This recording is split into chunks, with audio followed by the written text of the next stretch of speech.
Hey guys! Tonight we begin a journey into one of history's most absurd chapters. Picture this: a world where women were expected to shrink their waists to the size of their necks, where breathing was optional, but beauty was mandatory, where a woman's worth was literally measured in inches, and those inches had to be impossibly, dangerously, hilariously small. Imagine waking up every morning and strapping yourself into a torture device just to be considered acceptable. And the strangest part, this was not some ancient barbaric practice. This was Victorian England barely 150 years ago, in the age of steam engines and electric telegraphs. Welcome to the world where 18 inches was the golden standard, and women were somehow expected to achieve it naturally. So before you explore this story with me, I have a small request. If you find yourself drawn into these absurd tales, if you laugh at the impossibility of it all, or if you feel that spark of connection to these women from the past, take just a moment to subscribe to the channel and leave a like. And I am genuinely curious. Where in the world are you watching from right now? Are you in bed in California? Or perhaps having your morning coffee in London? Drop a comment and let me know. I love hearing from you. And honestly, your stories often inspire the next video I create. Now, dim the lights, get comfortable, and let us step back in time together to an era where women were expected to defy the very laws of human anatomy. Let me tell you about a measurement that haunted millions of women: 18 inches. That is 45 centimeters for those keeping track. To put this in perspective, the average woman's waist today measures somewhere between 32 and 35 inches. That is nearly double what Victorian society demanded. 18 inches is roughly the circumference of a newborn baby's head, and yet this was held up as the ideal that every proper lady should strive for. Fashion magazines of the 1860s and 1870s regularly featured illustrations of women with waists so tiny they looked more like hourglasses than human beings. The desired silhouette was specific and unforgiving. The bust should be 10 inches larger than the waist, and the hips should be 15 inches larger. A perfect example would be 34, 26, 36, but even that was considered generous. The true fashionistas, the women who graced the society pages, aimed for something far more extreme. Now, here is where the story gets fascinating. Because when we look at actual Victorian clothing that survived in museums, when historians measure the waists of dresses from that era, they discover something interesting. The average corset from the Victorian period was not 18 inches. It was not even close. Most surviving corsets measure between 22 and 26 inches at the waist, which is still incredibly small by modern standards, but nowhere near the mythical 18-inch ideal. So what was happening? Were Victorian women lying about their measurements? Were the fashion magazines just making things up? Well, not exactly. The truth is both simpler and more clever than you might think. Victorian women were absolute masters of illusion. They did not shrink their waists to 18 inches. Instead, they created the appearance of an 18-inch waist through an elaborate combination of tricks, padding, and optical deception that would make any modern Instagram influencer jealous. Let me walk you through exactly how they did it, because it is genuinely impressive. First, the corset. Yes, corsets were real, and yes, women wore them daily. But the corset's job was not actually to crush your organs into oblivion. A properly fitted corset reduced the waist by about 4 inches, sometimes 6 if you were really committed. So a woman with a natural 28-inch waist could get down to about 24 inches comfortably, or 22 if she was willing to endure some discomfort. That is already incredibly small. But remember, we are trying to create the illusion of 18 inches. Here is where the genius comes in. While the corset was pulling the waist in, Victorian women were simultaneously pushing everything else out. They wore something called a bustle, which was essentially a padded structure worn under the skirt at the back, making the hips and rear appear much larger. They wore hip pads, literal cushions tied around the hips to add extra width. They wore multiple layers of petticoats, sometimes 5 or 6 at once, each one adding volume to the skirt. And here is the really clever part. They wore bust improvers. These were padded devices that made the chest appear fuller and more prominent. Some were simple padded bras. Others were elaborate contraptions with springs and wires designed to push the bust up and out. Think of it like this. If you make the top and bottom bigger, the middle looks smaller by comparison. It is basic visual trickery, and it worked beautifully. But wait, there is more. Victorian dressmakers were also experts at using fabric and design to enhance the illusion. They used vertical stripes down the centre of the bodice to make the torso look longer and slimmer.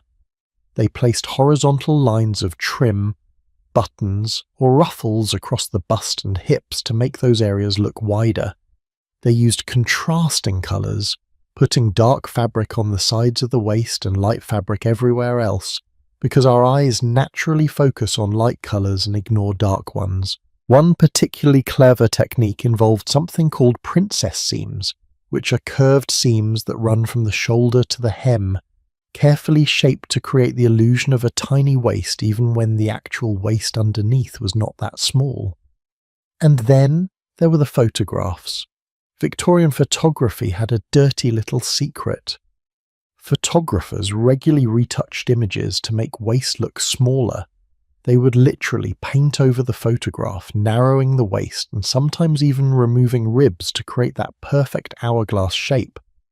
One fashion historian, Bernadette Banner, who specialises in Victorian clothing, puts it perfectly. Never trust a picture of a Victorian, especially when the waist looks absolutely impossibly tiny.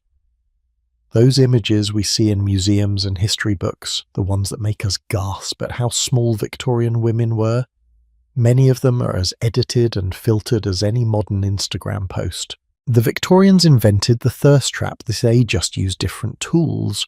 But here is the really interesting question. Why did so many tiny garments from the Victorian era survive to end up in museums? This is where we discover another layer of the illusion. Most of the clothing that survived belonged to young girls, teenagers who wore these garments for just a few years before growing out of them. Because they were worn less, they lasted longer and were more likely to be preserved. Adult women's clothing, which was worn regularly, washed, altered, and eventually worn out, simply did not survive as often. So when we look at museum collections, we are seeing a skewed sample that makes us think all Victorian women were impossibly tiny, when in reality we are mostly looking at children's clothes. The actual measurements tell a different story. When researchers study Victorian fashion patterns, the kind that ordinary women used to make their own clothes at home, they find waist measurements ranging from 24 inches all the way up to 30 inches. That is a huge range. And it tells us that real Victorian women came in all different sizes, just like women today. The difference is that Victorian fashion was designed to make everyone look like they had that perfect tiny waist, regardless of what nature had given them. Now, let us talk about what actually happened when women tried to achieve these impossible standards through extreme corset tightening, a practice called tight lacing. Because while most women wore their corsets sensibly, reducing their waist by a modest few inches, there were some who took it to extremes. These women would lace their corsets as tightly as physically possible, sometimes achieving waist measurements as small as 16 or 17 inches, and the results were, well, let us just say they were not pretty. Dr. Rebecca Gibson, an anthropologist who studied 18th and 19th century female skeletons, found clear evidence of corset use in the bones. The ribs would be compressed into drooping S-shapes. The neural spines of the vertebrae, which normally stack neatly one on top of another, would be pushed to one side or the other. The stomach and liver would be permanently repositioned lower in the body. But here is the plot twist that nobody expects. Dr. Gibson also found that women who showed these signs of corset use actually lived longer than women who did not. Yes, you heard that right. The corset wearers outlived the non-corset wearers. Now, before you run out and buy a corset thinking it is some sort of longevity secret, let us think about what this actually means. The women who could afford to wear corsets, who had the leisure time to lace themselves up properly every day, were typically wealthy. They had better nutrition, better healthcare, cleaner living conditions, and less physically demanding lives. So it was not the corset making them live longer. It was everything else that came with being rich enough to care about fashion. For the average Victorian woman, the one who was not trying to squeeze herself into an 18-inch ideal, the corset was actually a practical garment. It provided back support, which was genuinely helpful when you were carrying the weight of all those petticoats and heavy skirts. It lifted and supported the breasts in an era before modern bras existed, and it helped distribute the weight of your clothing more evenly across your torso. Think of it less like a torture device and more like a really aggressive sports bra combined with a back brace. Uncomfortable, sure, deadly, not really, impossible to wear while doing normal activities, not if it was fitted properly. But society's expectations were not about practical garments that supported your back. They were about achieving an ideal that was, for most women, completely impossible without elaborate smoke and mirrors. The irony is almost painful. Victorian society celebrated the natural beauty of women, praised their delicate feminine forms, wrote poetry about their graceful figures. And yet, achieving that supposedly natural beauty required hours of preparation, multiple layers of padding and structure, and technological innovations in garment construction that were anything but natural. A Victorian woman had to wake up early to squeeze into her corset, arrange multiple layers of undergarments, attach her hip pads and bustle, put on her bust improver, and finally don her dress, which was carefully designed with optical illusions to make her waist look even smaller than it was. All of this to look naturally beautiful. The whole system was built on a delicious contradiction. Women were supposed to be soft, delicate, and naturally lovely, but achieving that natural loveliness required industrial strength engineering. They were supposed to have tiny waists, but actually having a genuinely tiny waist was medically dangerous and practically impossible. So instead, they created elaborate systems of padding and illusion to fake it. They were supposed to be modest and demure, but the clothing was designed to emphasize their curves in ways that would make a modern fashion designer blush. Every rule came with a contradiction. Every expectation came with an impossible catch. And perhaps the saddest part is that many Victorian women genuinely believed these standards were achievable. They looked at the edited photographs in magazines and thought that was real. They saw the padded, bustled, corseted figures of wealthy society women and assumed those were natural bodies. They measured themselves against an impossible standard that was never meant to be real in the first place. It is not so different from today, really. We look at filtered photos on social media and feel inadequate. Victorian women looked at retouched photographs in Harper's Bazaar and felt exactly the same way. The tools change, but the game remains the same. The 18-inch waist was never about health, or even about genuine beauty. It was about control. It was about creating a standard that was just difficult enough to achieve that women would spend enormous amounts of time, money and energy trying to meet it. It was about making sure that being a proper woman was a full-time job, complete with specialized equipment, expert help, and constant maintenance. Because if women were too busy trying to shrink their waists, they would have less time to do other things, like get educated, or vote, or question why their waists needed to be 18 inches in the first place.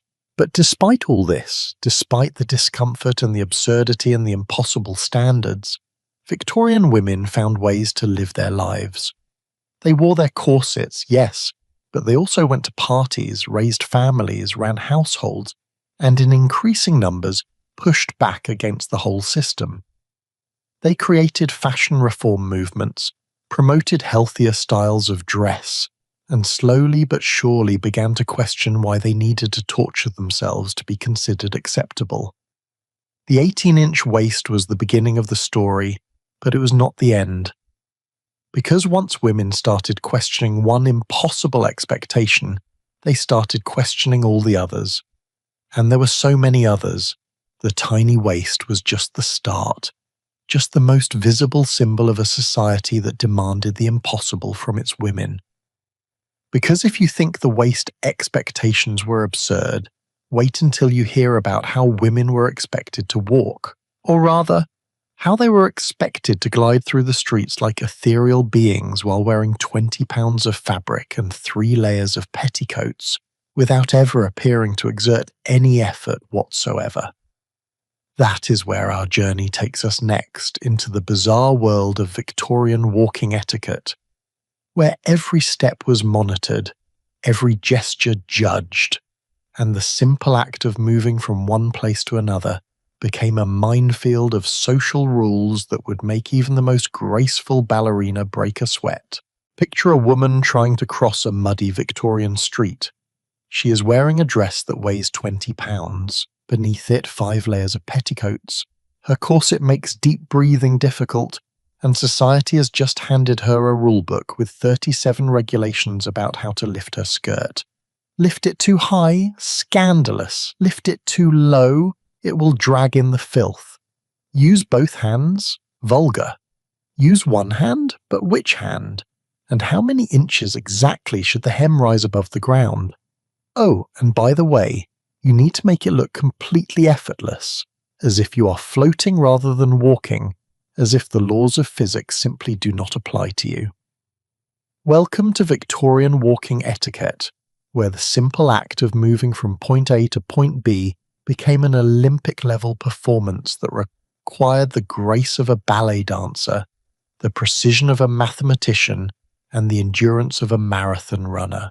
And here is the truly magnificent part. You were expected to do all of this while appearing as though you were not doing anything at all.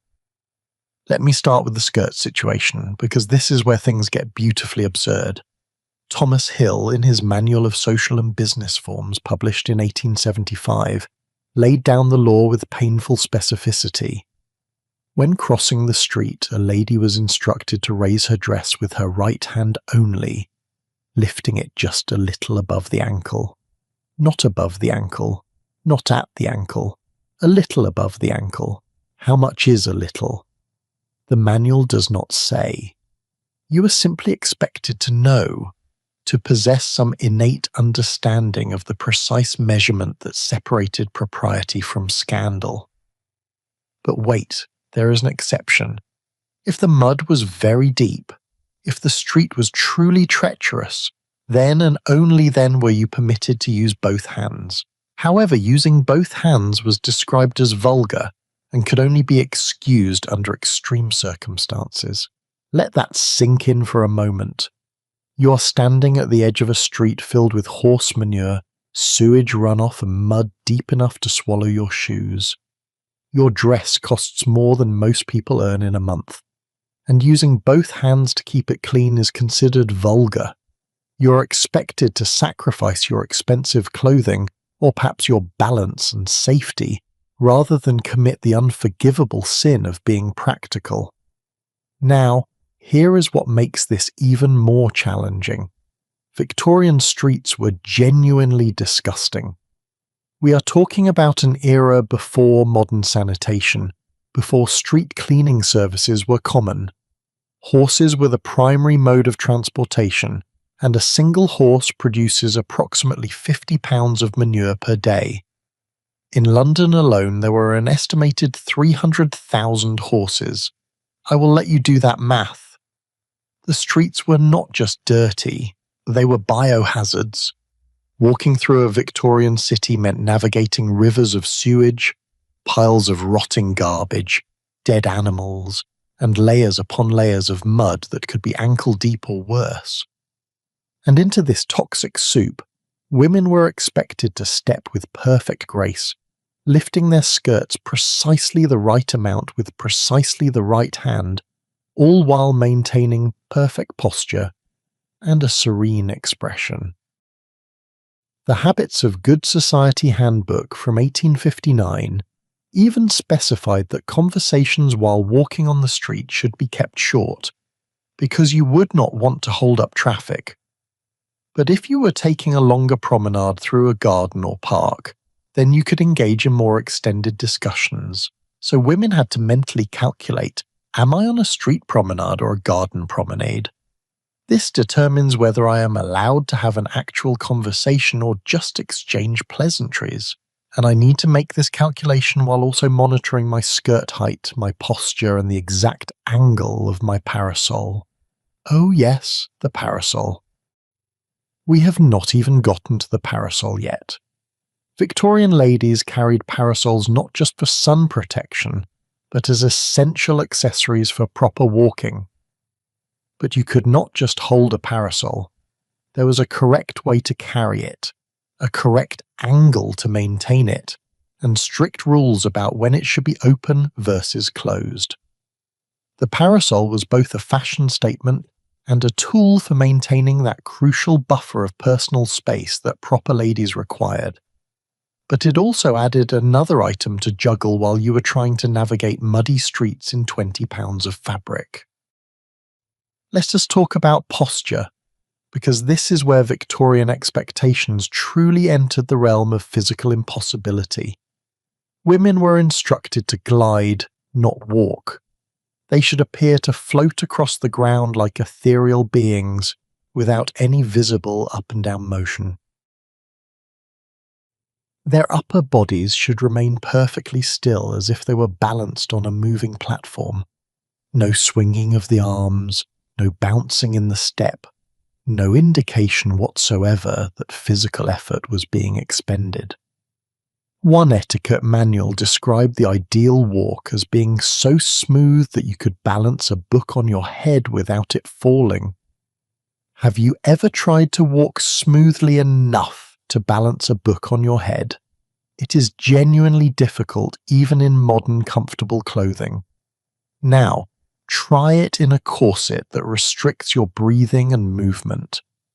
Add those 5 layers of petticoats. Include the bustle strapped to your back, throwing off your center of gravity. Oh, and make sure you're lifting your skirt to exactly the right height with your right hand only.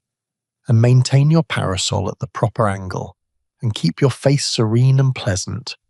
And monitor whether you are on a street or in a garden so you know if you are allowed to have a conversation. And do not, whatever you do, let anyone see you sweat. The speed of walking was also regulated with absurd precision. Walk too fast and you appeared unladylike, eager or worse, desperate. Walk too slow and you seemed lazy, or were accused of deliberately drawing attention to yourself. There was a proper Victorian lady pace, and you were expected to find it and maintain it at all times. One particularly fascinating detail from etiquette manuals of the era suggests that the ideal walking speed allowed for your skirts to sway gently with each step, creating an elegant movement that enhanced your silhouette, but not so fast that your skirts would billow or reveal too much of your ankles.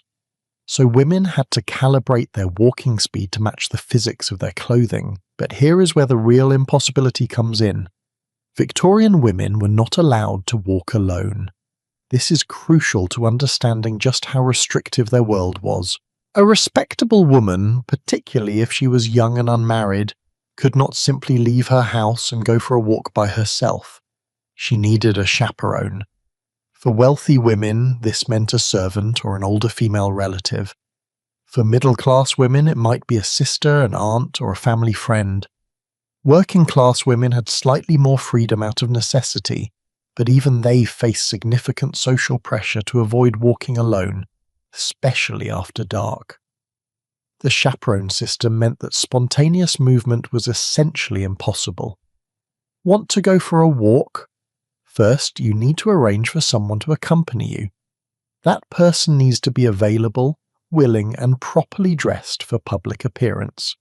Then both of you need to coordinate your schedules, prepare your elaborate outfits, and finally you can leave the house, but only to go to approved destinations. A woman could not simply wander where curiosity took her. Every movement was planned, monitored, and limited. Let me paint you a specific picture from the actual experiences recorded in Victorian diaries. Edith Morley, who later became one of the first female professors in England, described her time as a student at King's College Ladies' Department in the 1890s. She and her fellow students played on the women's hockey team, which sounds progressive until you hear the details. They were required to play in long, voluminous skirts that severely restricted their movement. But it gets better. These skirts were measured regularly by school authorities to ensure they remained at an appropriate length. If a skirt was deemed too short, even by an inch or two, the student could face disciplinary action for threatening her respectability by revealing too much ankle. Think about this for a moment. These women are playing an active sport. They are running, dodging, hitting a ball with sticks, and they have to do it in skirts heavy enough and long enough to satisfy the school's modesty requirements, while also moving fast enough to actually play the game. The physical contradiction is stunning. You are supposed to be athletic but modest, active but restrained, competitive but feminine. How exactly does one run at full speed while ensuring one's skirts never rise above the ankle? The absurdity extends to stairs as well. Climbing stairs in Victorian dress was an art form unto itself. Women were instructed to lift their skirts slightly while ascending, but only in the front, and only enough to prevent tripping. The back of the skirt, with its heavy bustle and layers of fabric, should trail behind, creating an elegant line. Going downstairs was even more treacherous. You had to descend slowly, feeling for each step with your foot because your skirts blocked your view of where you were stepping. Numerous Victorian women died from falling downstairs, their heavy skirts either causing them to trip or preventing them from catching themselves when they stumbled. Let me share a detail that really brings this home. Victorian homes often had mirrors installed at unusual angles on staircases. These were not decorative, they were safety devices, allowing women to see their feet and the stairs beneath their skirts.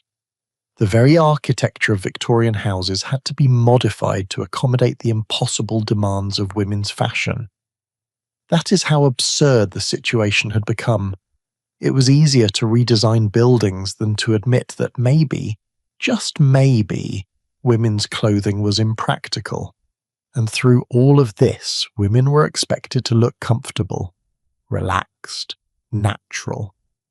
The goal was to appear as though walking in these clothes required no effort whatsoever, as if you were born in a corset and bustled skirt, as if this was simply your natural state of being.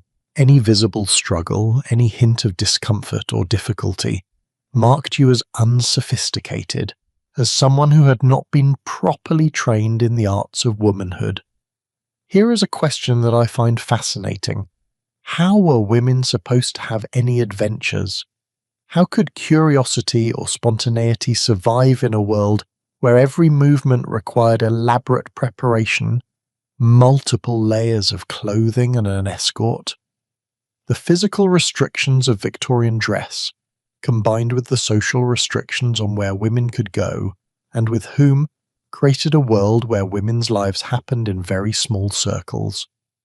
You moved from your home to the homes of approved friends and relatives.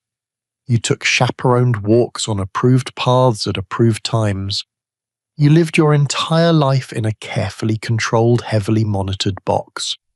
But human beings are remarkably adaptable, and Victorian women found ways to push back, often in small but meaningful ways. Some women simply walked faster than was considered proper, claiming that they needed to reach their destination in time. Others deliberately chose walking paths that took them past shops, markets, or other places where they might encounter a wider variety of people and experiences. And a growing number of women, particularly by the late Victorian period, began to argue publicly that the entire system of dress and etiquette was ridiculous. The rational dress movement emerged in the 1880s, led by women who pointed out the obvious. Their clothing was unhealthy, impractical, and designed more to limit their movement than to protect their modesty. These women advocated for shorter skirts, for trousers in some situations, for clothing that allowed them to actually move their bodies freely. They were mocked, criticized, and often socially ostracized for their efforts. Political cartoons depicted them as ugly, masculine, and undesirable, but they persisted because they had discovered something powerful. Once you start questioning why you cannot walk freely, you start questioning everything else too. The walking restrictions were never really about protecting women's virtue or maintaining their femininity. They were about control, because a woman who can move freely can go places. She can have unsupervised conversations, she can encounter new ideas, she can, heaven forbid, make decisions about where she wants to go and what she wants to do without asking permission. Victorian society understood something important.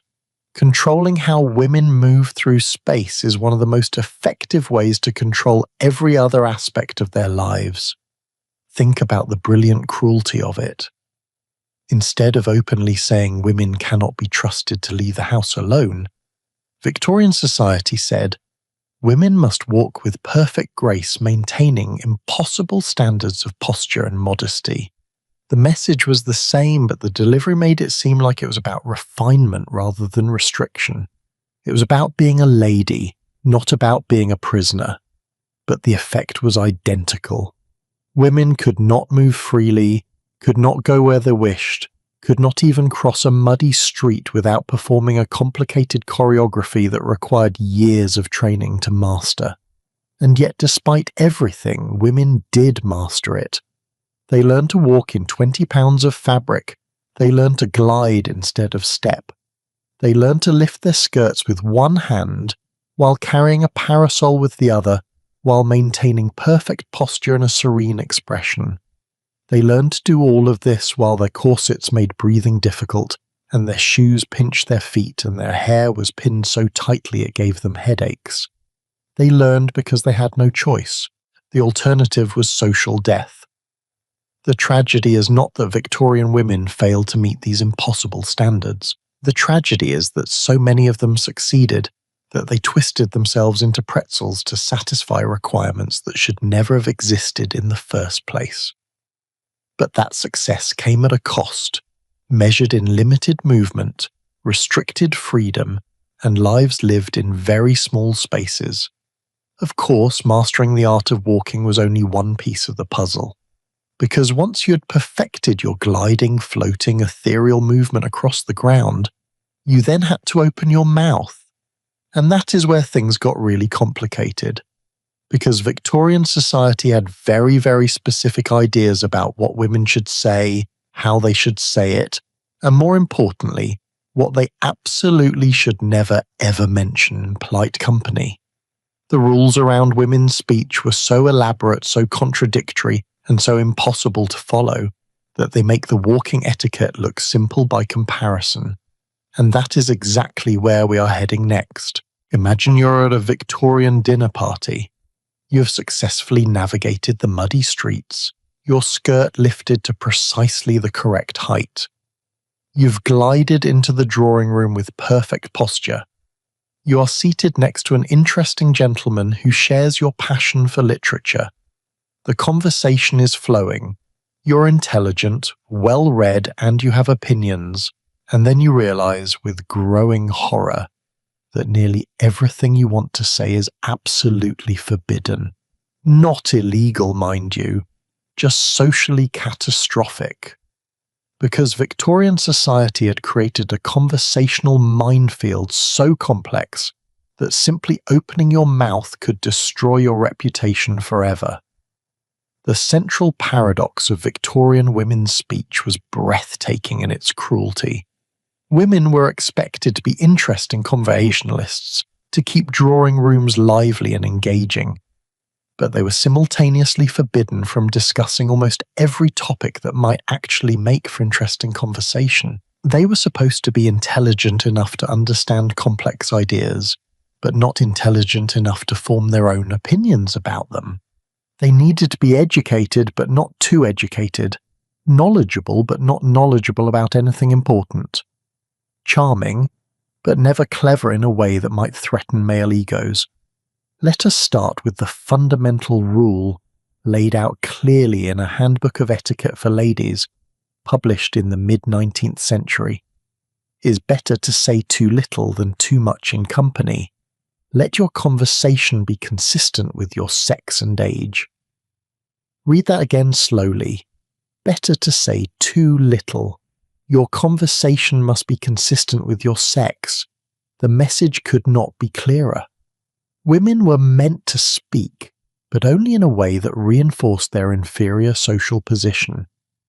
The moment your conversation became too substantive, too assertive, or too present, you had violated an unspoken boundary. But here is where it gets truly fascinating. The same etiquette manuals that told women to speak as little as possible also warned them against being boring. They were expected to cultivate their intellect, to read widely, to stay informed about current events. Why? So they could render their society pleasant and profitable to others.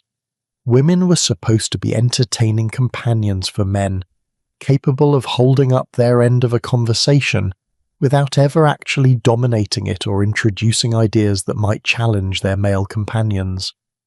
The list of forbidden topics was staggering. Money? Absolutely not. A lady never discussed finances in public.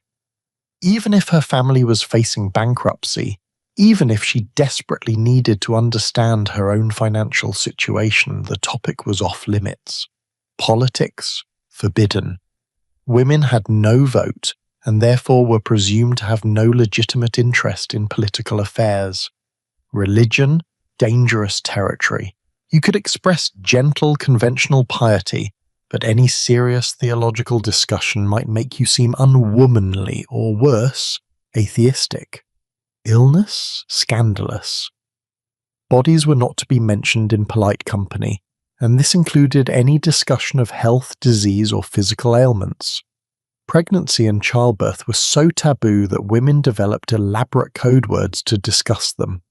A woman was not pregnant. She was in an interesting condition, or in confinement or expecting. Labour and delivery were never discussed, even among women, except in the most oblique terms. The Moral Encyclopedia, a popular guide for young women, advised that any mention of bodily functions or reproductive matters was indelicate and marked a woman as having low breeding.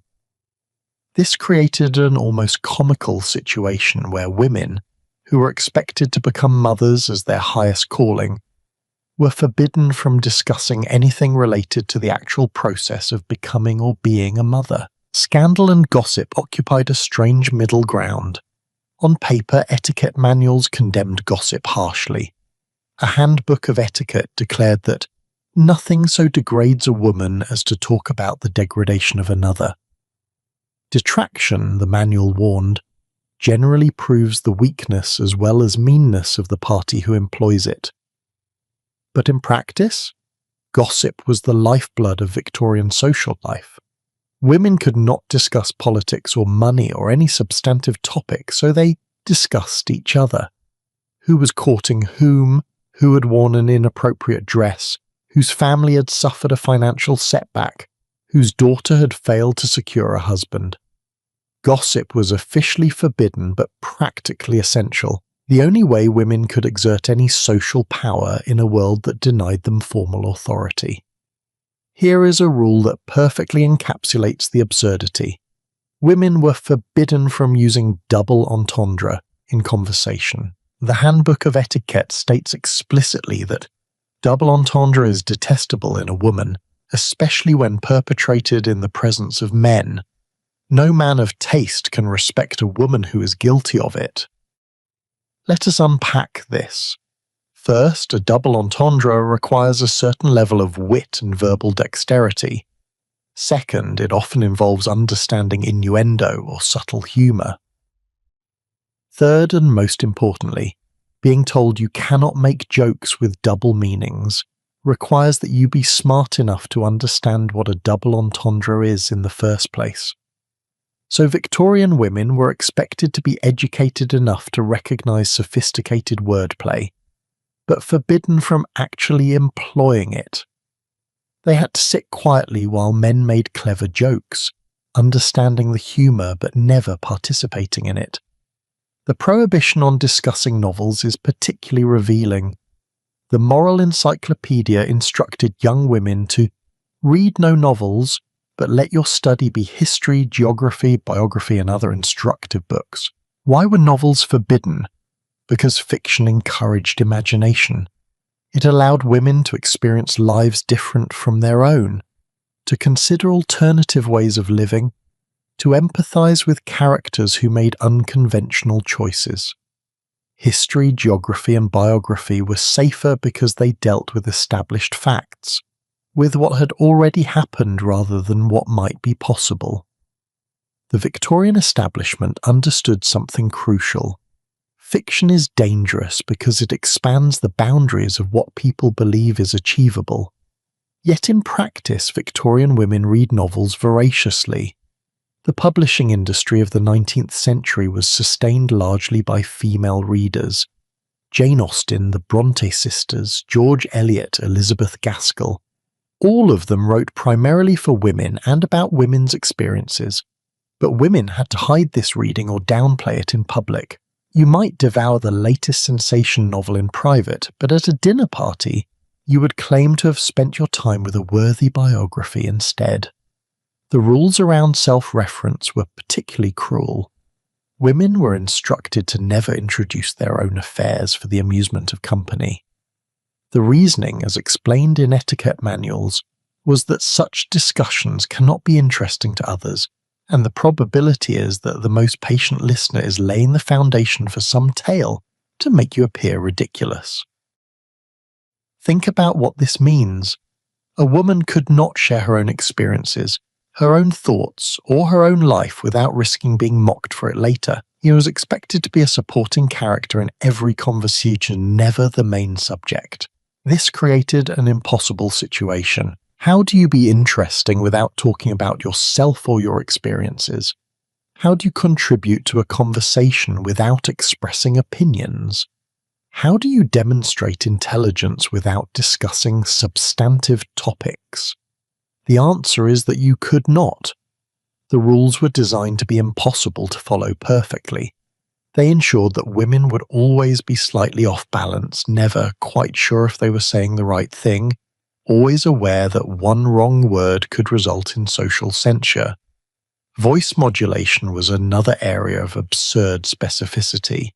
Women were not to speak too loudly, as this was considered aggressive and unfeminine.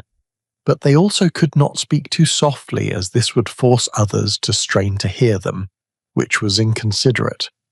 They needed to find the perfect volume, what etiquette books called a pleasant tone.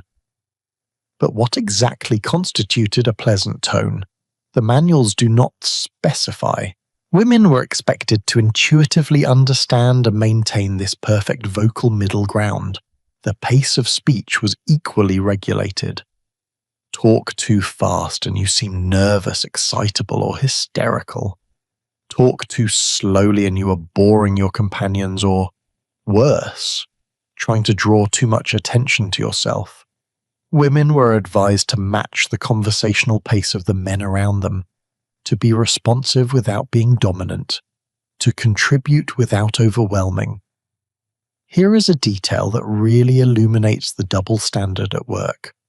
Men were encouraged to share their knowledge, to hold forth on topics they found interesting, to dominate conversations with lengthy explanations or stories. This was seen as a sign of intelligence and authority. But if a woman did the same thing, she was holding court or monopolizing the conversation, or, most damning of all, being a blue stocking. The term blue stocking deserves its own examination because it reveals so much about Victorian anxieties. The Blue Stocking Society began in the 18th century as intellectual salons where educated women gathered with men to discuss literature, science, philosophy, and the arts.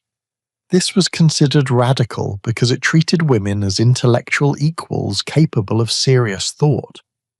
By the Victorian era, calling someone a blue stocking had become an insult. It meant you were an intellectual woman, and in Victorian society, those two words together formed an oxymoron. Women were not supposed to be intellectual. They could be clever, they could be witty in a light and charming way, but they could not be serious thinkers. The fear of being labelled a blue stocking shaped how women spoke and what they allowed themselves to say. Even highly educated women learned to downplay their knowledge, to phrase their ideas as questions rather than statements, to attribute their thoughts to male authorities rather than claiming them as their own insights. Professor Smith believes was safer than I think. I read in a recent article was more acceptable than I have concluded. Some Victorian doctors even contributed to this madness by arguing that excessive education and intellectual discussion could harm women's reproductive systems. Yes, you read that correctly. Medical professionals claimed that if women thought too hard or talked about complex topics, their bodies would redirect energy from their wombs to their brains, potentially causing infertility. This pseudoscientific nonsense was widely believed and frequently cited to discourage women from pursuing higher education or engaging in serious intellectual discourse. The contradiction at the heart of all these rules was that women were simultaneously encouraged to cultivate their intellect, while being forbidden from demonstrating that cultivation in any meaningful way. An etiquette guide might tell you in one paragraph that you should read widely to make yourself an interesting companion, and then in the next paragraph warn you never to show off your knowledge or contradict a man even if he is wrong.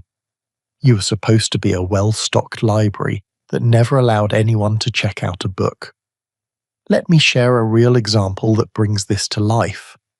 Charlotte Brontë, one of the most famous novelists of the Victorian era, initially published Jane Eyre under the male pseudonym Cora Bell.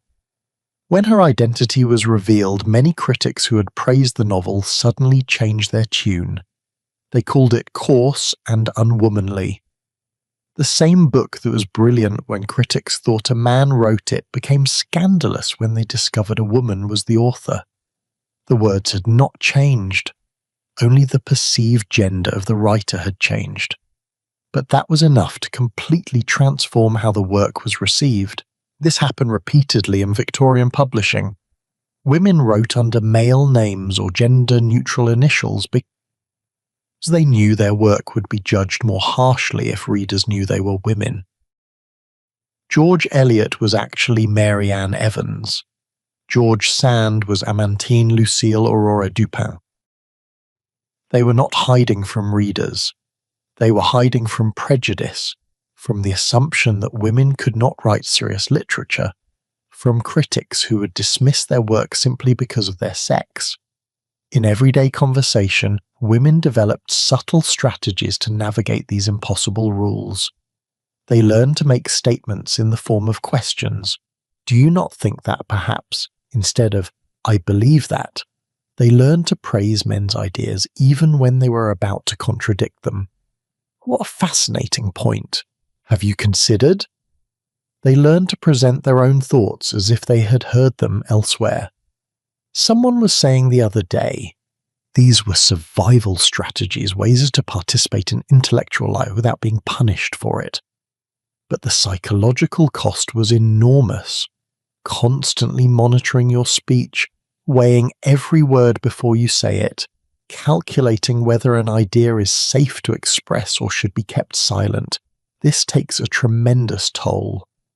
Victorian women lived with chronic anxiety about whether they were saying the right thing, Whether they had accidentally revealed too much knowledge, whether they had committed some subtle conversational sin that would mark them as unwomanly.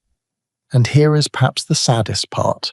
Many Victorian women internalized these rules so deeply that they began to police each other. Mothers taught daughters to be quiet, to listen more than they spoke, to never challenge men's opinions. Women criticized other women for being too outspoken, too opinionated, too intellectual. The system did not just restrict women from outside, it convinced women to restrict themselves and each other.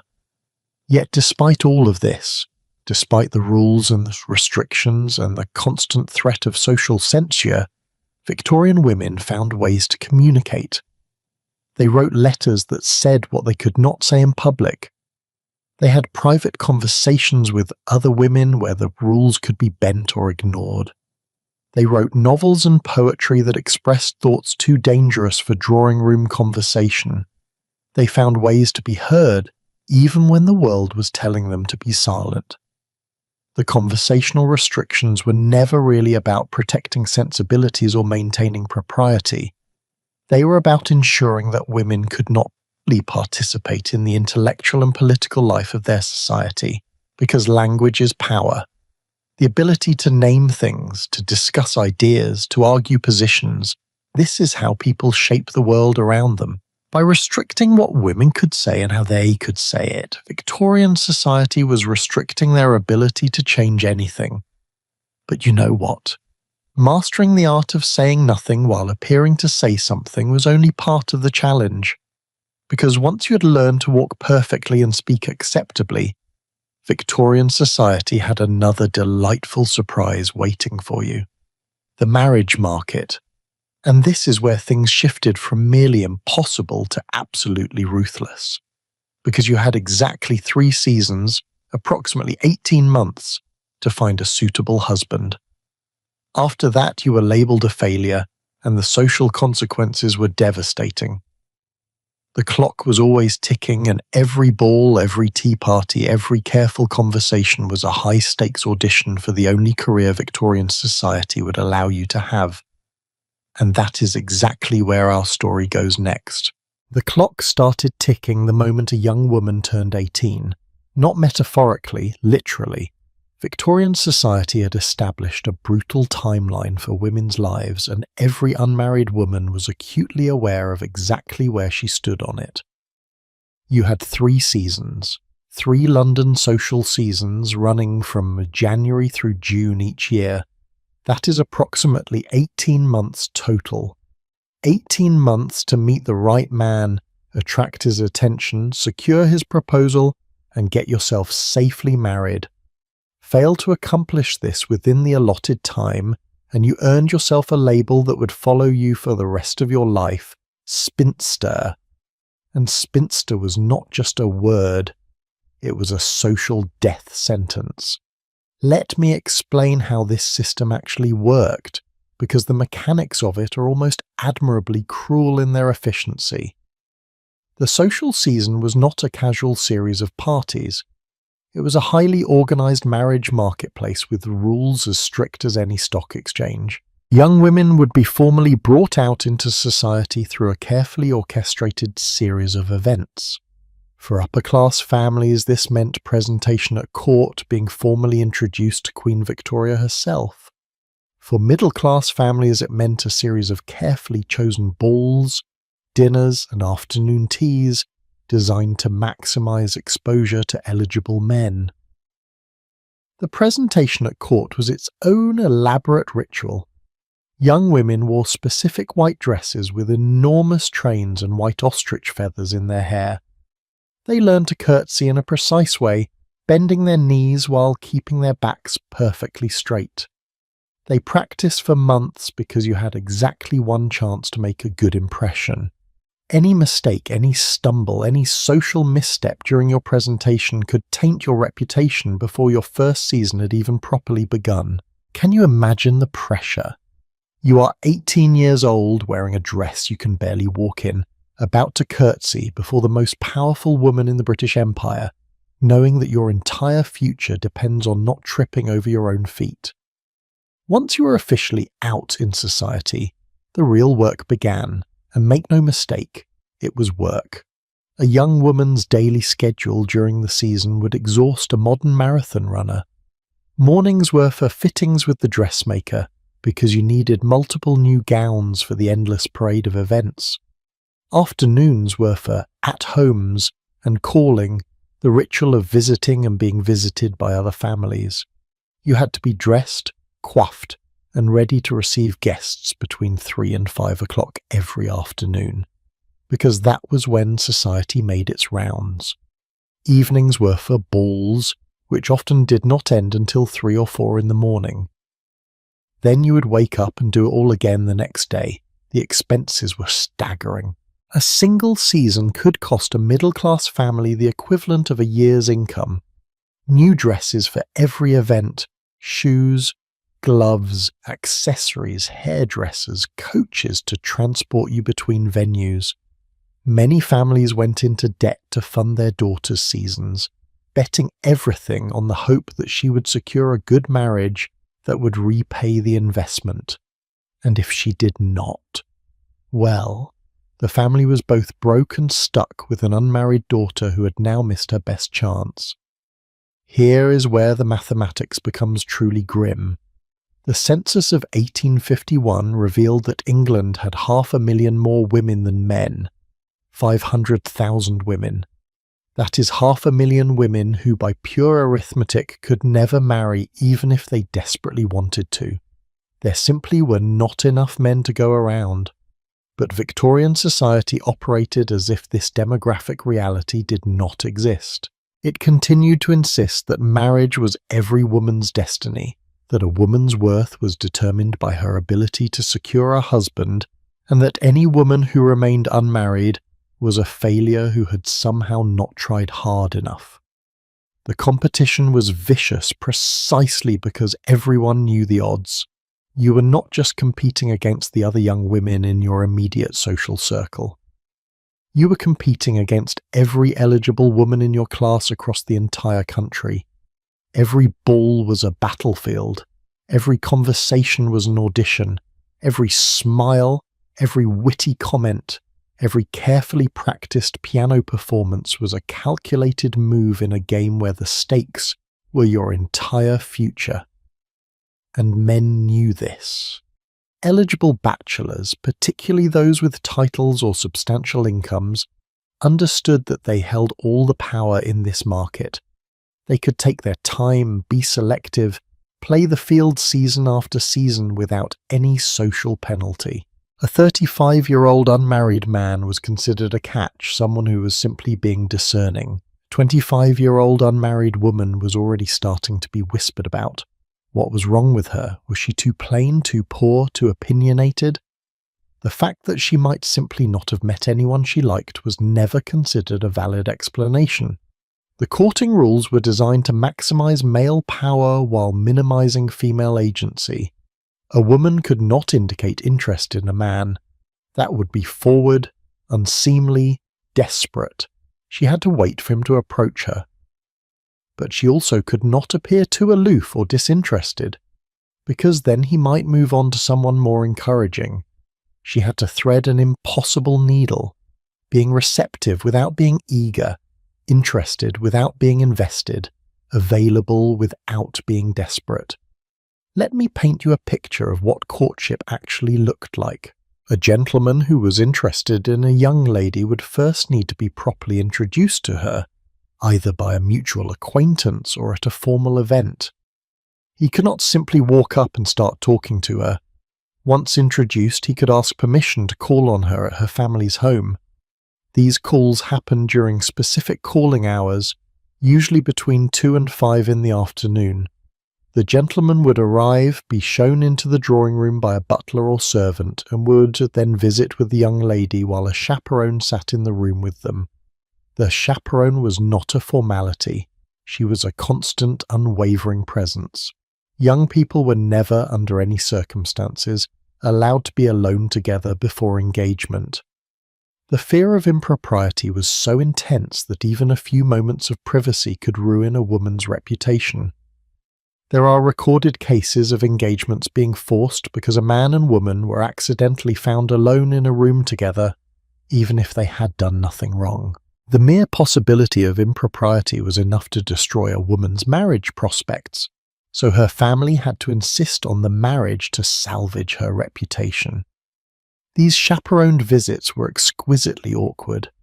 You are trying to get to know someone, to determine if you might want to spend your entire life with them, while a third person sits in the corner watching your every move and listening to your every word. Authentic conversation was nearly impossible. Everything had to be proper, superficial, carefully managed. You could not discuss anything too personal or too substantive. You certainly could not express any strong opinions or emotions. These visits were performances, elaborate dances, where both parties tried to appear attractive and interesting while revealing as little as possible of their true selves. And here is a detail that really captures the absurdity. During these visits, the man would typically stay for exactly 15 to 20 minutes, not 14 minutes, not 25 minutes. 15 to 20 minutes was the proper length for a social call. Stay less time and you appeared uninterested. Stay longer and you were imposing on the family's schedule. Men literally carried pocket watches and would calculate their departure times to fall within this acceptable window. Romance in the Victorian era was nothing if not precisely scheduled. If the courtship progressed, the couple might be allowed to take chaperoned walks, attend events together, or exchange carefully worded letters. But the chaperone was always there, and the letters were often read by parents before being delivered. Privacy was not just rare, it was virtually non-existent. The woman's family needed to ensure that nothing improper happened, and that the potential husband was serious about his intentions. The proposal itself followed strict protocols. The man would first approach the woman's father to ask permission to propose. Only after receiving the father's blessing could he actually ask the woman. And here is where it gets interesting. The woman's answer to his proposal was supposed to be somewhat ambiguous. An enthusiastic yes made her seem too eager, like she had been desperately waiting for any proposal. The proper response was more along the lines of, "I am honoured by your proposal and will need time to consider it."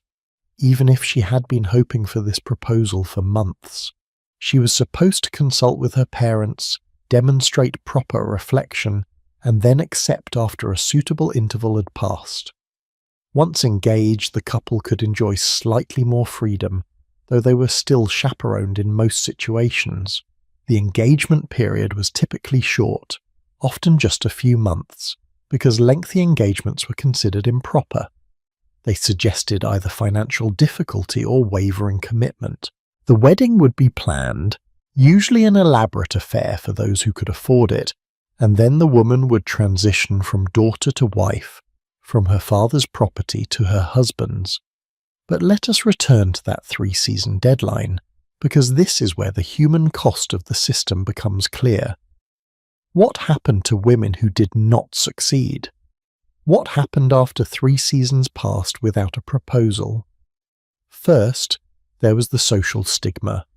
By 21 or 22, a woman who had completed 3 seasons without securing an engagement was looked upon with pity and often suspicion. There must be something wrong with her. Maybe she was too particular, too difficult to please. Maybe she was not attractive enough. Maybe she lacked accomplishments or conversation skills. The failure was always framed as hers, never as a result of circumstance, bad luck, or the simple mathematics of too many women and too few men. After 3 unsuccessful seasons, a woman's prospects dimmed considerably. Younger, newer women were being brought out each year, and men naturally gravitated toward them. An older unmarried woman was seen as shopworn, as past her prime, as someone who had been looked over by other men and found wanting. Her family might continue to take her to events, but everyone knew she was now a less viable candidate. The whispers would follow her into every room. By 25, an unmarried woman was definitively a spinster. Her options narrowed to essentially three paths. First, she could continue living with her family, becoming a permanent dependent. This was the most common outcome. She would help raise her siblings' children, assist with household management, and slowly fade into the background of family life.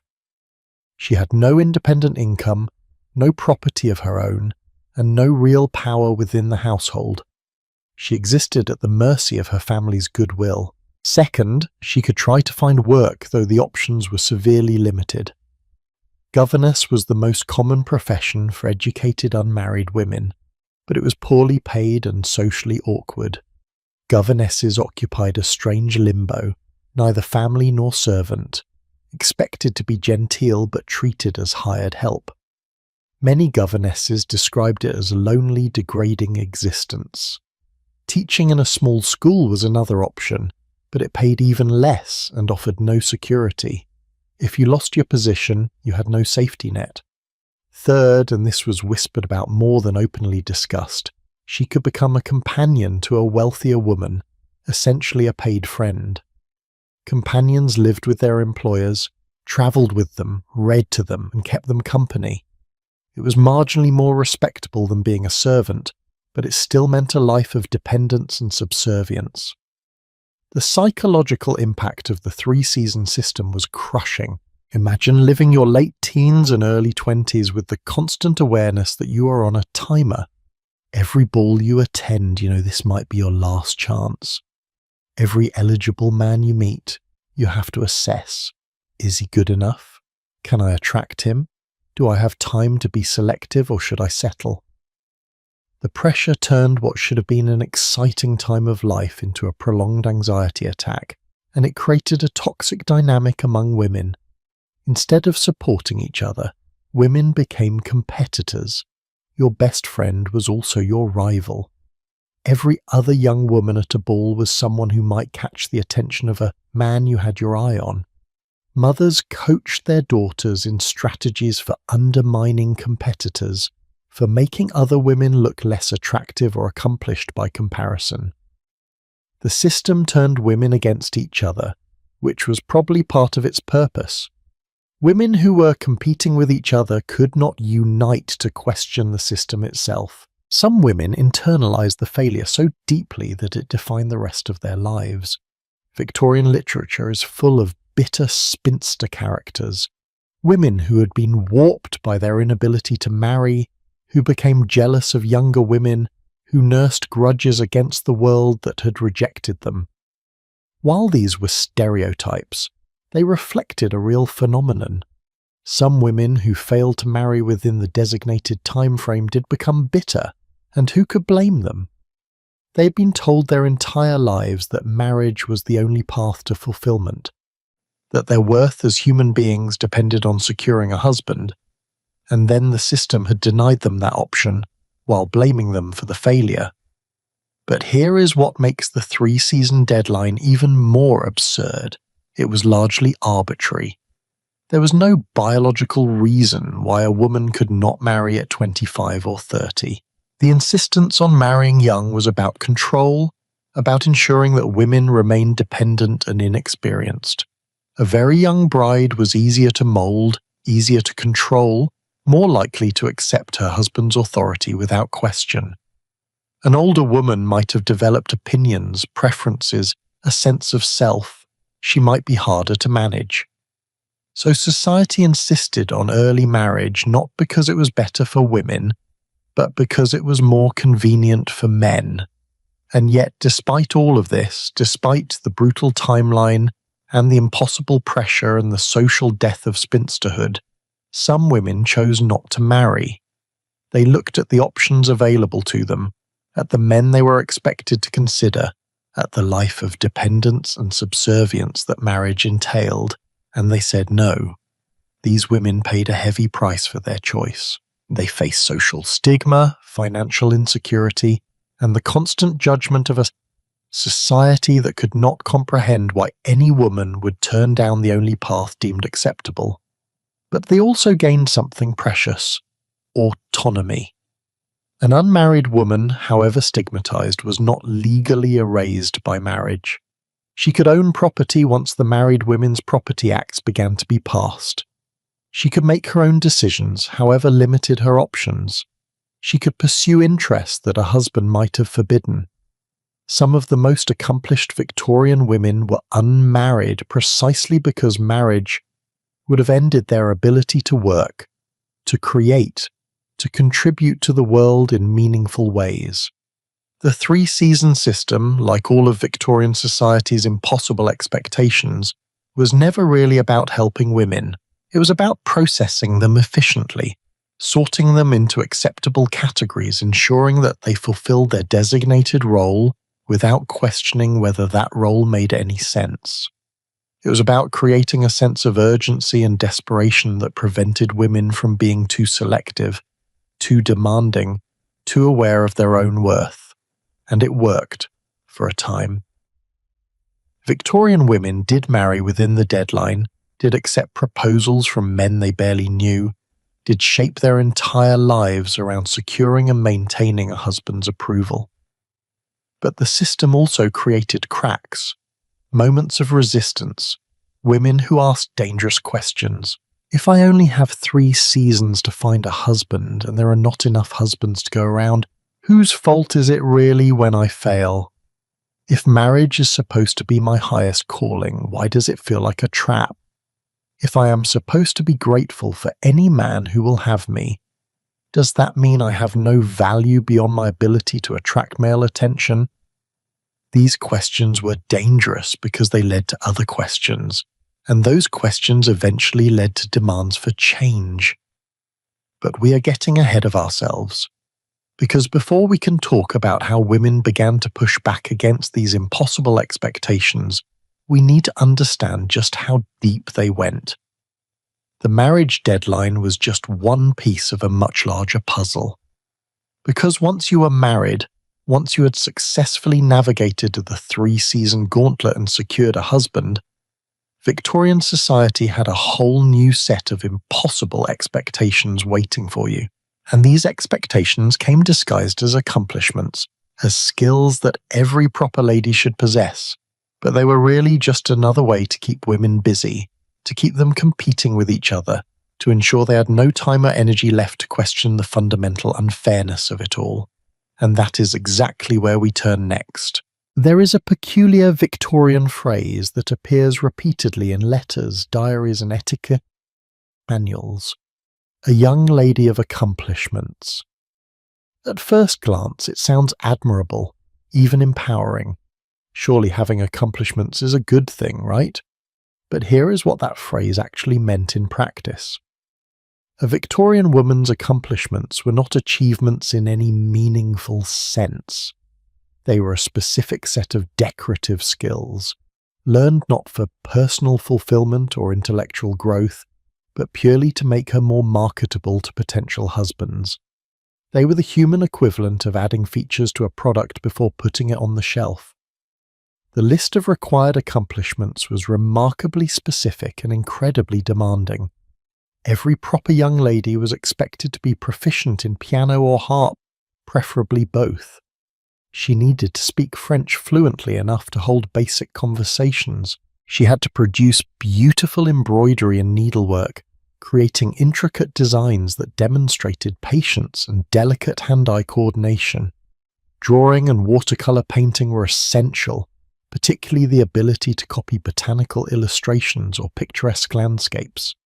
Singing was mandatory, with preference for sweet, clear voices that could perform parlor songs without overwhelming a drawing room. And dancing, of course, required mastery of the quadrille, the waltz, the polka, and whatever other fashionable dances society currently demanded. Now, acquiring all these skills was not a casual endeavor. We are talking about thousands of hours of practice, years of lessons, and significant financial investment. Wealthy families hired governesses to live in their homes and teach daughters these accomplishments. Middle-class families sent daughters to finishing schools or ladies' seminaries, institutions specifically designed to transform young girls into accomplished ladies. And the curriculum at these schools tells you everything you need to know about Victorian priorities. Let me share what education actually looked like for Victorian girls, because it reveals the stunning limitations placed on their intellectual development. Elizabeth Missing Sewell, herself a teacher and writer, described the typical education in her work Principles of Education, published in 1865. She noted, with apparent acceptance, that a girl's education is supposed to be completed when she can spell correctly, write a good hand, has some slight knowledge of French and music, can net purses and work in Berlin wool. Read that list again. Spell correctly, write neatly, some French, some music and needlework. That was considered a complete education for women. Compare this to what boys were learning at the same age.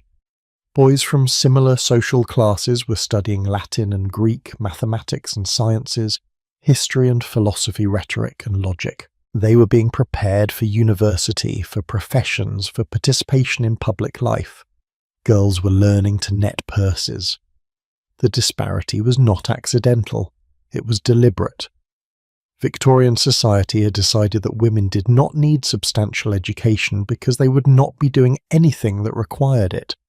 Their job was to marry, manage a household, and raise children. For that, you needed decorative accomplishments, not analytical skills. But here is where the system became truly insidious. Women were expected to acquire these accomplishments, to demonstrate proficiency in them, but they were absolutely forbidden from being too enthusiastic about them. There was a perfect level of accomplishment that young women were supposed to achieve. Too little skill and you were uncultured, poorly educated, not worth a gentleman's attention.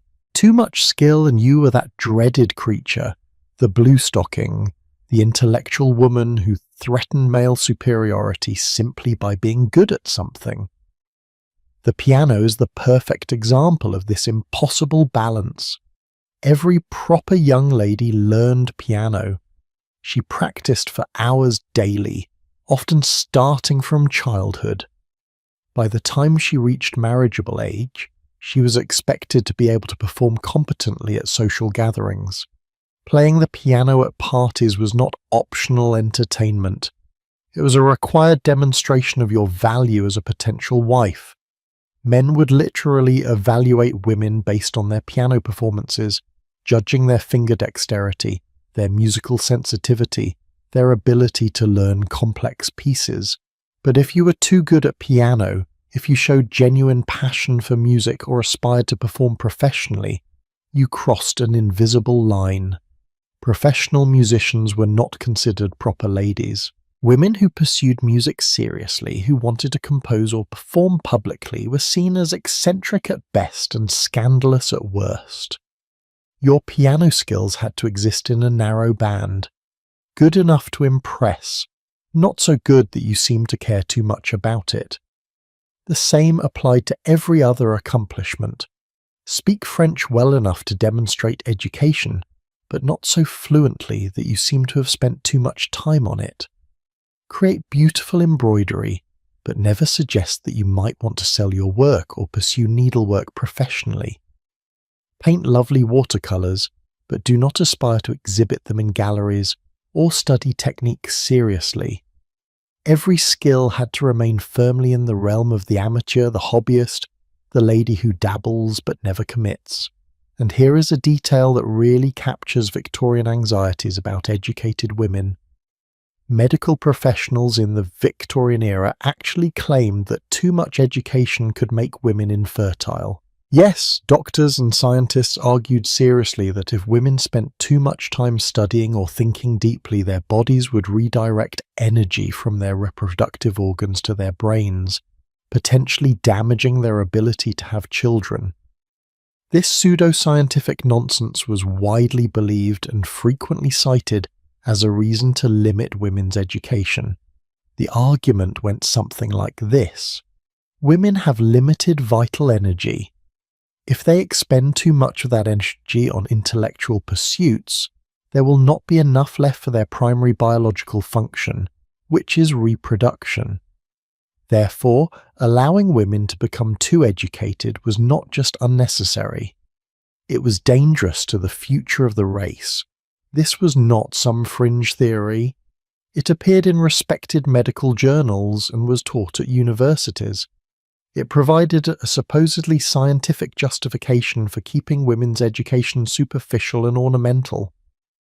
The psychological impact of the accomplishment system was profound. Young women spent their formative years learning skills that everyone, including themselves, knew were primarily decorative. They were told repeatedly that their worth lay in their ability to entertain guests, to perform on command, to demonstrate their cultural refinement. But they were also constantly reminded not to take any of it too seriously, not to develop genuine expertise or passion. Imagine spending 6 years learning piano, practicing several hours every day, developing real skill and understanding of music, and then being told that your piano playing is lovely. But of course you should not pursue it seriously, should not compose your own pieces, should not aspire to anything beyond playing the occasional drawing room piece for guests. That is what Victorian women faced with every single one of their accomplishments. The skills were real, the hours of practice were real, but the opportunities to actually use those skills meaningfully were almost non-existent. The financial cost of accomplishments was also significant and created its own class divisions. Piano lessons were expensive. Pianos themselves were expensive. Embroidery required materials. Drawing required supplies. French lessons required tutors. Wealthy families could afford to give their daughters all the required accomplishments. Middle-class families had to budget carefully and make choices. Working-class families could not afford any of it, which automatically excluded their daughters from consideration as proper marriage material in higher social circles. This created a paradox for middle-class families. They needed to invest in their daughters' accomplishments to have any hope of the daughters marrying well. But the very act of displaying those accomplishments marked them as trying too hard, as social climbers rather than natural gentlewomen. Wealthy ladies could play piano beautifully because they had always had access to the best teachers. Middle-class girls who played piano beautifully were suspect. How much had their families sacrificed to provide those lessons? Was the family financially desperate? The accomplishments that were supposed to elevate a woman's status could also reveal her family's precarious financial position. Let me tell you about the actual daily schedule of a young woman learning accomplishments, because it was genuinely exhausting. Wake at 7 in the morning, breakfast, then 2 hours of piano practice, followed by an hour of French conversation with the governess, then an hour of needlework, lunch, followed by an hour of drawing or painting lessons, then an hour of dancing instruction or singing lessons, then perhaps some time for reading, though remember only appropriate books, history and biography, never novels, dinner. Then the evening would be spent either at home, where she might be called upon to perform her accomplishments for family and guests, or at a social event, where she would be expected to demonstrate those accomplishments in public. 7 days a week, for years. All of this practice and learning and performing, all of it aimed at a single goal, making yourself attractive to a potential husband.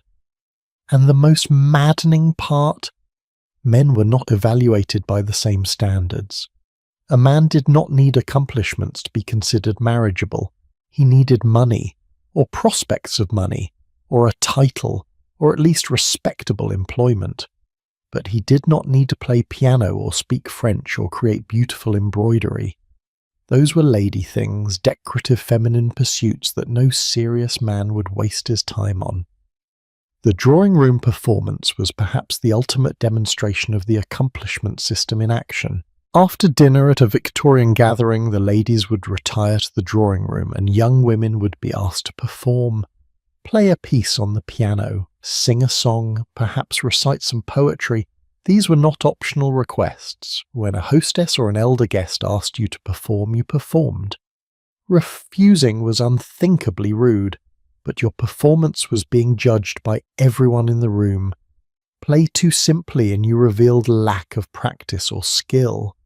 Play too complex a piece and you seemed to be showing off. Sing too loudly and you were vulgar. Sing too softly and no one could hear you.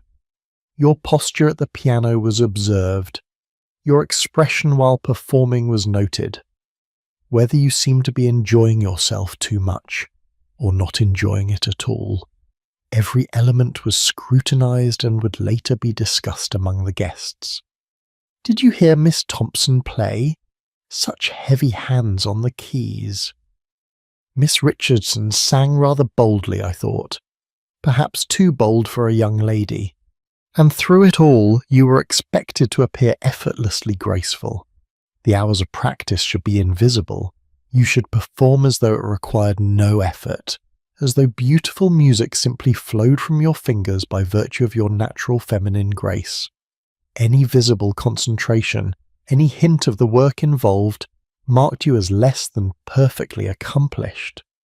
Some women genuinely loved their accomplishments. They found real joy in music or art or languages, but the system ensured that even those women could not pursue their passions fully. A woman who loved painting could not devote herself to it seriously. A woman who loved music could not make it her career. The accomplishments had to remain accomplishments, pleasant hobbies that made her more attractive to men, never serious pursuits that might compete with her domestic duties. There were exceptions, of course.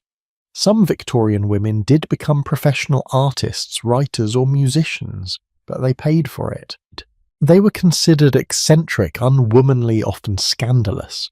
They frequently had to choose between their work and marriage, because few men would accept a wife who was more accomplished, more famous, or more successful than themselves. The most accomplished Victorian women often remained unmarried, not because they could not attract husbands, but because marriage would have ended their ability to pursue their real work. And this brings us to perhaps the cruelest irony of the entire accomplishment system. Victorian society claimed to value education and culture.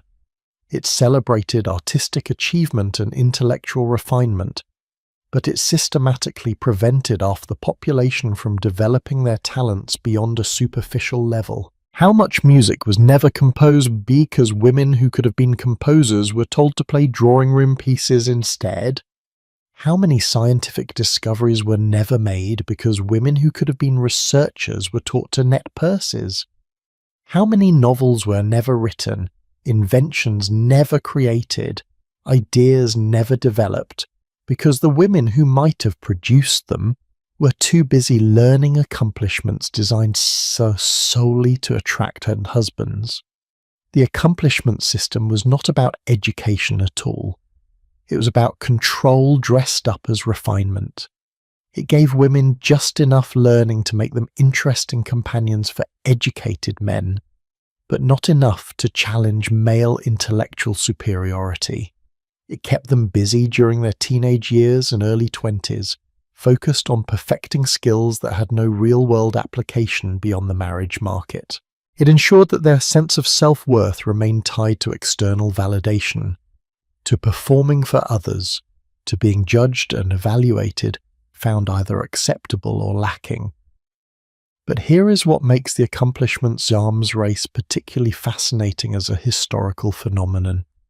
It shows us exactly how Victorian society viewed women, not as individuals with their own interests and ambitions, but as products to be refined and presented.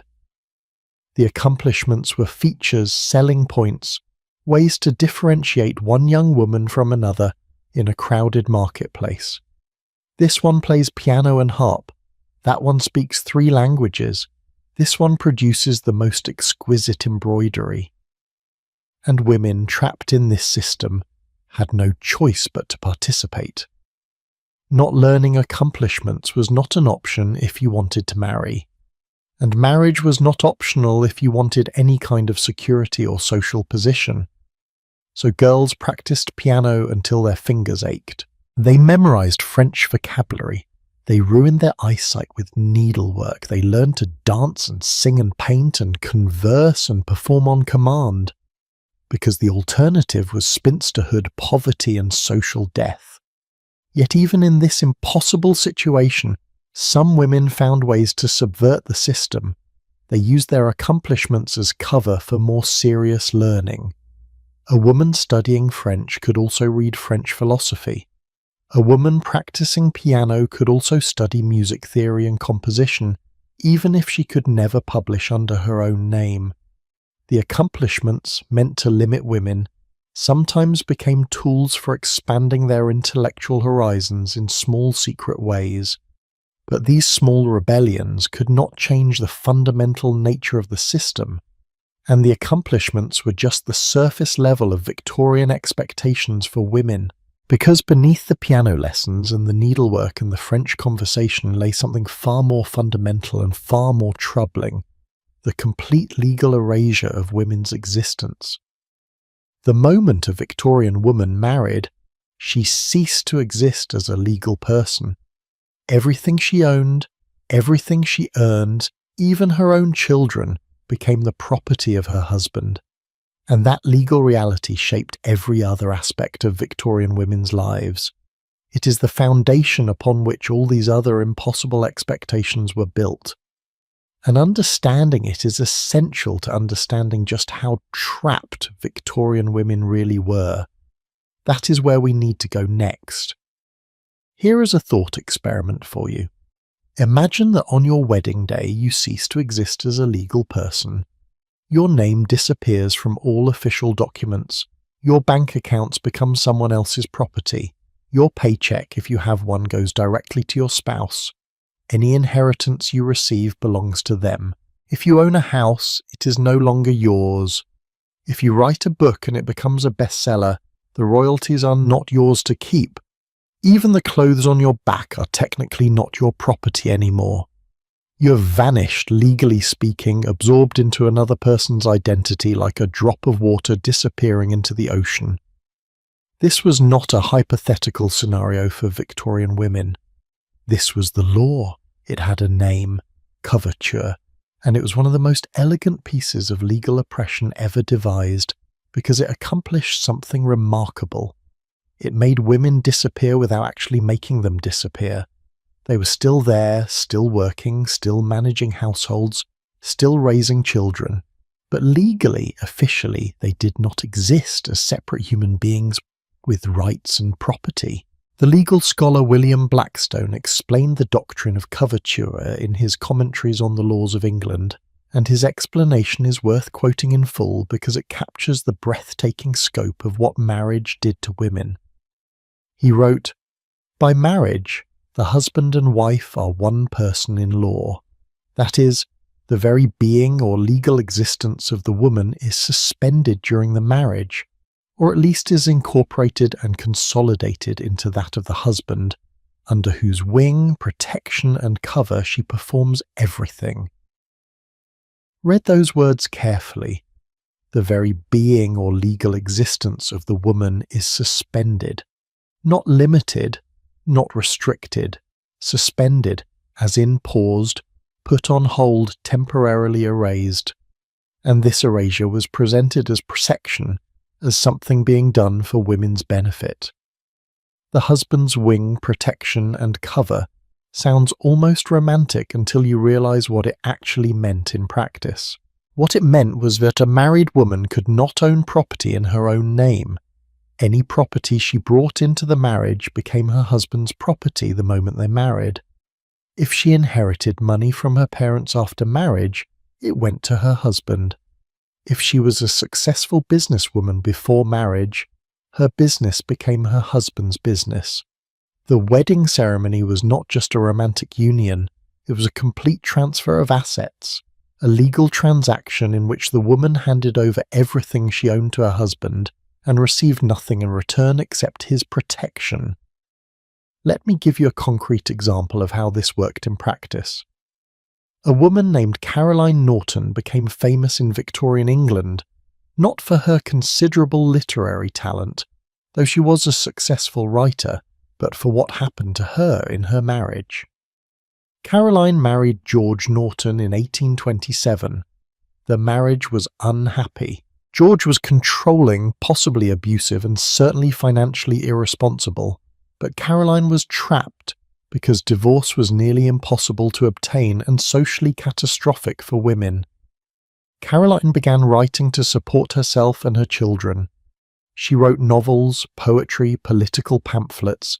She was genuinely talented and her work sold well, but every penny she earned went directly into her husband, because legally, anything a married woman earned belonged to her husband. George would show up at her publisher's office and collect her payments.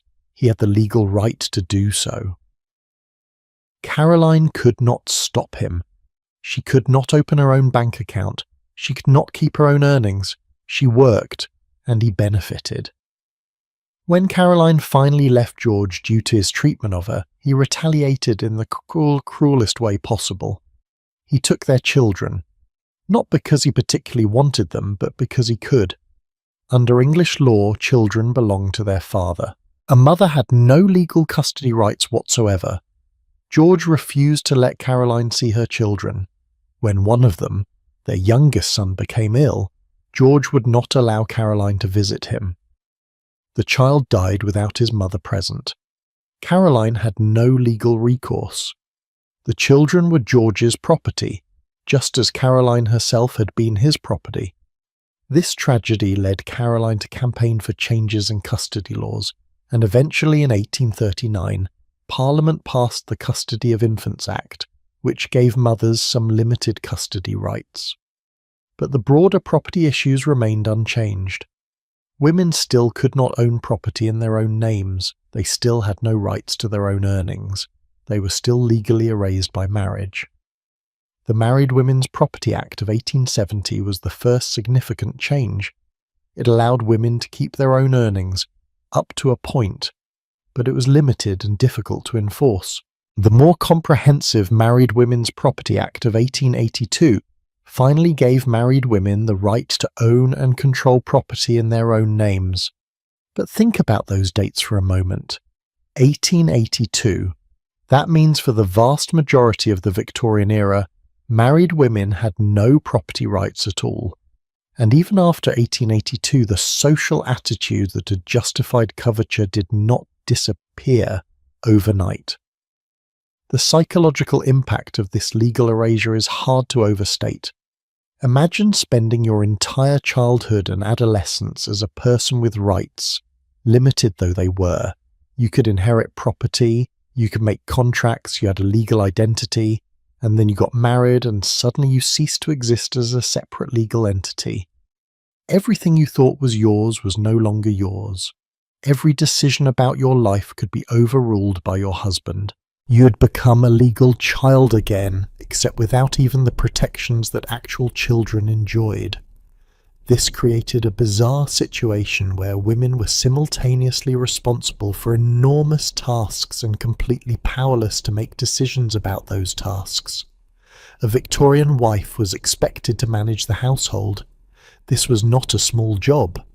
In a wealthy household, it meant supervising dozens of servants, managing complex budgets, organizing social events, overseeing the education of children, maintaining relationships with important social connections, and essentially functioning as the chief operating officer of a small organization.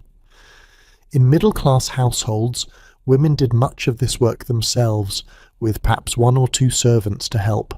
They cooked, cleaned, managed finances, made clothing, raised children, and handled all the daily logistics that kept the household functioning. They were responsible for everything, but they owned nothing. They could not sign contracts with tradespeople. They could not open bank accounts. They could not make major purchases. They had to get their husband's permission for everything, even though they were the ones doing the actual work. Here is where the contradiction becomes almost comical. if it were not so tragic. Victorian society celebrated women as the angel in the house, the moral centre of the family, the civilizing influence on husbands and children. Women were supposedly superior to men in virtue, piety, and moral sensitivity. They were the ones who made the home a refuge from the harsh outside world.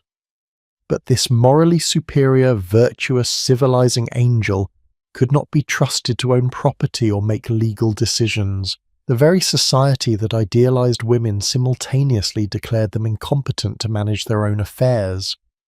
The advice given to women about managing this impossible situation was remarkable for its hypocrisy. Household management guides told women they were responsible for keeping their husbands happy, managing budgets efficiently, raising moral children, and creating a peaceful home environment. But these same guides reminded women that they had no actual authority. They were to manage everything while pretending their husbands were in charge. They were to make all the decisions while deferring to their husband's judgment. They were to be competent without appearing competent, capable without threatening male authority. Isabella Beeton's Book of Household Management, published in 1861, became the definitive guide for Victorian housewives. It is a massive book, over 1,000 pages, filled with advice on everything from servant management to recipe preparation to medical care. Reading it, you would think Victorian women were running complex operations requiring significant skill and knowledge. And they were, but Mrs. Beeton also includes reminders throughout the book that wives should always defer to their husbands, that a wife's primary duty is obedience, that a good wife never contradicts her husband in public. The financial arrangements were particularly Byzantine. A husband controlled all the money, but the wife was expected to make it stretch to cover all household expenses. If the household ran out of money, it was the wife's fault for poor management. But she had no control over how much money the husband gave her, when he gave it to her, or what he did with the rest of the family's income. He could spend lavishly on himself while giving her a tiny allowance for running the household, and she would be blamed if she could not make it work. Some men were generous and gave their wives substantial household budgets along with real authority to make decisions. But that generosity was entirely at the husband's discretion. He could change his mind at any time. He could decide to give her less money or no money at all. He could spend the family's entire fortune on gambling or mistresses or bad investments, and his wife had no legal recourse. The household was her responsibility, but she had no power to protect it. The children added another layer of impossibility to this situation. Women were told that motherhood was their highest calling, their sacred duty, the purpose for which they were created. The Victorian cult of motherhood was intense. Mothers were idealized, celebrated, held up as the moral foundation of society. But legally, mothers had no rights to their own children. Children belonged to their fathers. A father could decide to send children away to school without consulting the mother. He could determine their education, their careers, their marriages. If a couple separated, the father kept the children.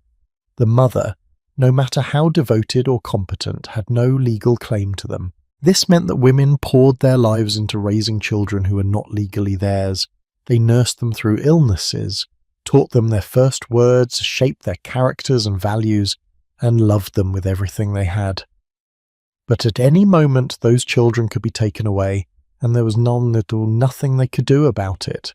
The threat was always there, unspoken but understood. Obey your husband or lose your children.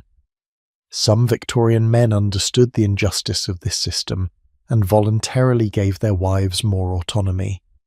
John Stuart Mill, the philosopher and Member of Parliament, was married to Harriet Taylor Mill, and he publicly advocated for women's rights. In his essay The Subjection of Women, published in 1869, he wrote that the legal subordination of women was wrong and should be replaced with a principle of perfect equality. But Mill was unusual. Most Victorian men benefited from the system and saw no reason to change it. The abuse potential in this system was enormous and frequently realized. A husband could be cruel, violent, unfaithful, or financially reckless, and his wife had almost no options. Divorce was technically possible after the Matrimonial Causes Act of 1857, but it remained extremely difficult to obtain and socially catastrophic for women. A divorced woman was essentially exiled from respectable society. She lost access to her children, her property, and her social connections. Most women concluded that even a terrible marriage was better than the alternative. And here is one of the most insidious aspects of the coverture system. It made women complicit in their own oppression. Mothers taught daughters to obey their future husbands, to be grateful for whatever autonomy they were granted, to never challenge male authority. Women who had suffered under the system themselves would turn around and prepare their daughters to suffer under it as well, because what else could they do? The alternative was to tell your daughter the truth, that marriage would erase her legal existence, and then watch her face the same impossible choice you had faced. Marry and lose your rights, or remain unmarried and face poverty and social death. The property laws also created a perverse situation around domestic violence. If a woman left an abusive husband, she left with nothing. The house was his, the money was his, the children were his. She would be destitute, homeless, cut off from her children, and socially ruined. Many women stayed in violent marriages because leaving meant choosing between abuse and starvation. The legal system that was supposed to protect women instead trapped them in dangerous situations. There were women who fought back, of course. Caroline Norton, despite her personal tragedy, became a powerful advocate for legal reform. Barbara Bodsham published treatises on married women's property rights and helped organise petition campaigns to change the laws. The Langham Place Circle, a group of feminist activists in London, pushed for legal and social reforms throughout the Victorian period. But these women faced enormous resistance. They were mocked in the press, condemned from pulpits, and dismissed by politicians as hysterical or unwomanly. The arguments against giving women property rights were revealing. Opponents claimed that allowing women to own property would destroy the unity of marriage. If husband and wife were not one person legally, if they had separate property and separate legal identities, then what held the marriage together?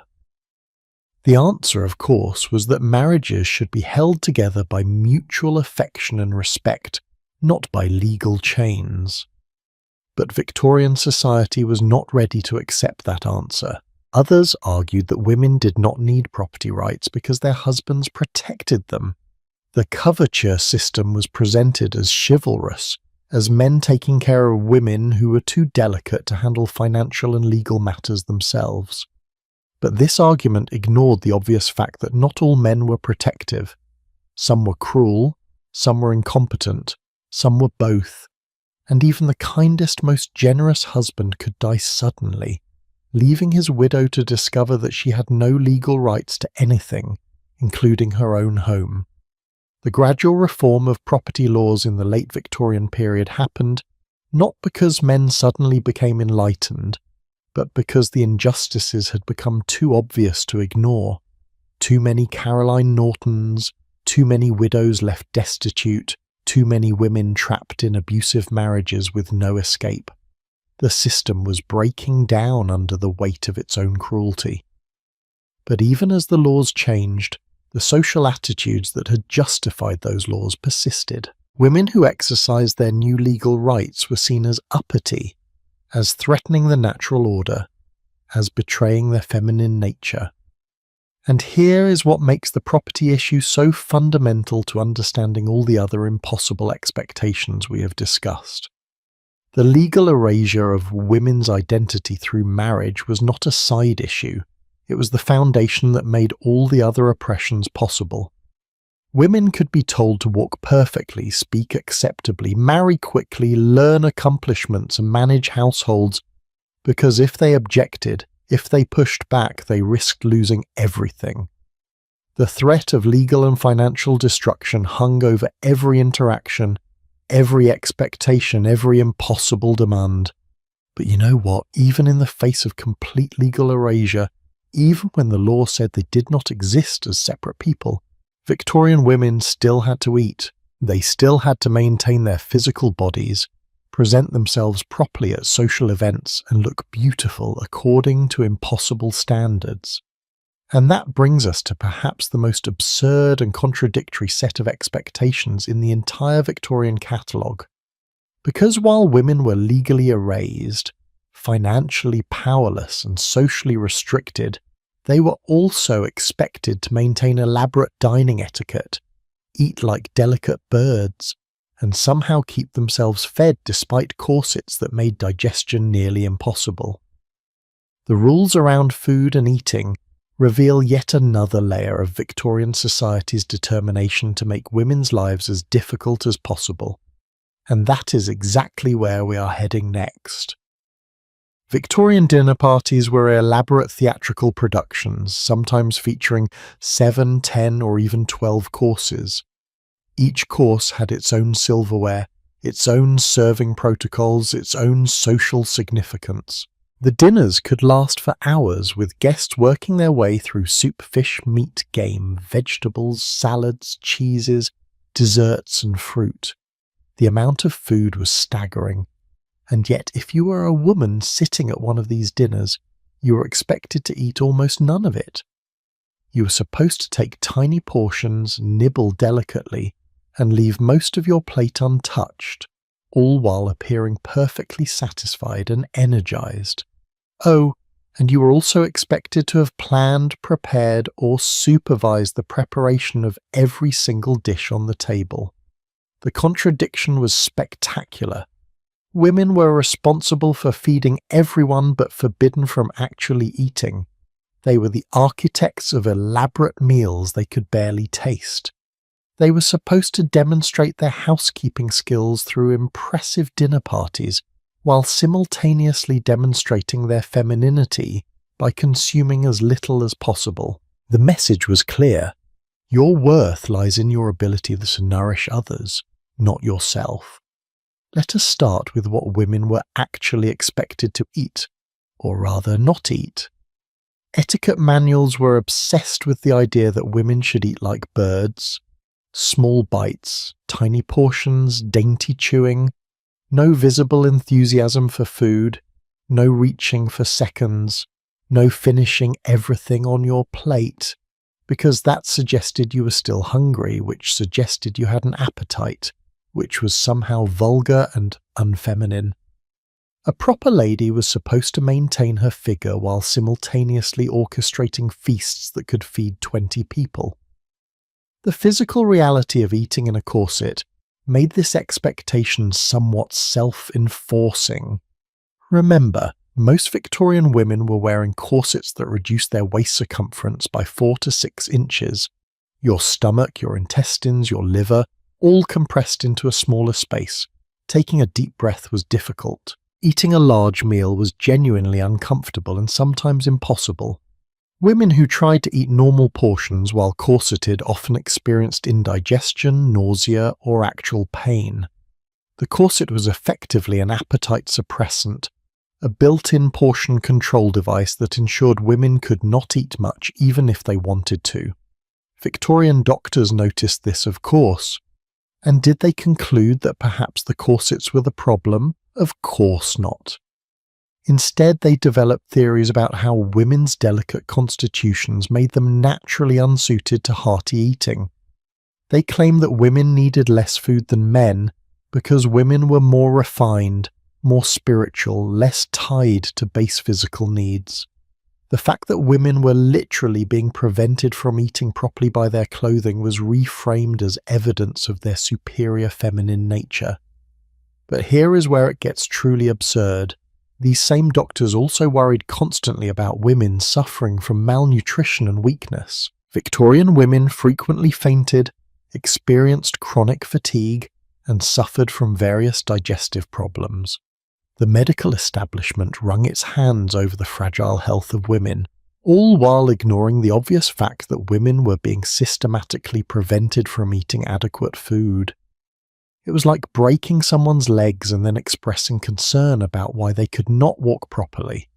The serving of food at Victorian dinners followed elaborate protocols that ensured women got less food than men. Gentlemen were served first and given larger portions. Ladies were served after and given smaller portions.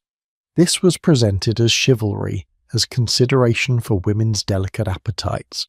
But it meant that by the time the serving dishes reached the women, the best pieces were often gone, and if there was not quite enough food to go around, it was the women who went without. The system was designed to prioritize male consumption. Now, let me tell you about what went into actually creating one of these elaborate Victorian dinners, because the amount of work involved was genuinely staggering. A formal dinner party for 10 to 12 guests might require days of preparation. The menu had to be planned, taking into account the season, the social status of the guests, current fashion in food, and the hostess's budget. Then ingredients had to be procured. In an era before refrigeration and supermarkets, this meant daily trips to markets, careful selection of meats and vegetables, and constant vigilance against spoilage. The actual cooking was an all-day affair, often longer. Multiple courses meant multiple dishes being prepared simultaneously. In a wealthy household with a professional cook and kitchen staff, the lady of the house would supervise but not do the actual cooking. But she was still responsible for the menu, the quality, the timing, and the overall success of the meal. If anything went wrong, it reflected poorly on her skills as a hostess. In a middle-class household with limited help, the woman of the house might be doing much of the cooking herself, which meant spending the entire day before and the entire day of the party in the kitchen. And then there was the table setting. Victorian dinner tables were works of art. Multiple forks, knives, and spoons for each guest, each piece placed precisely according to when it would be used.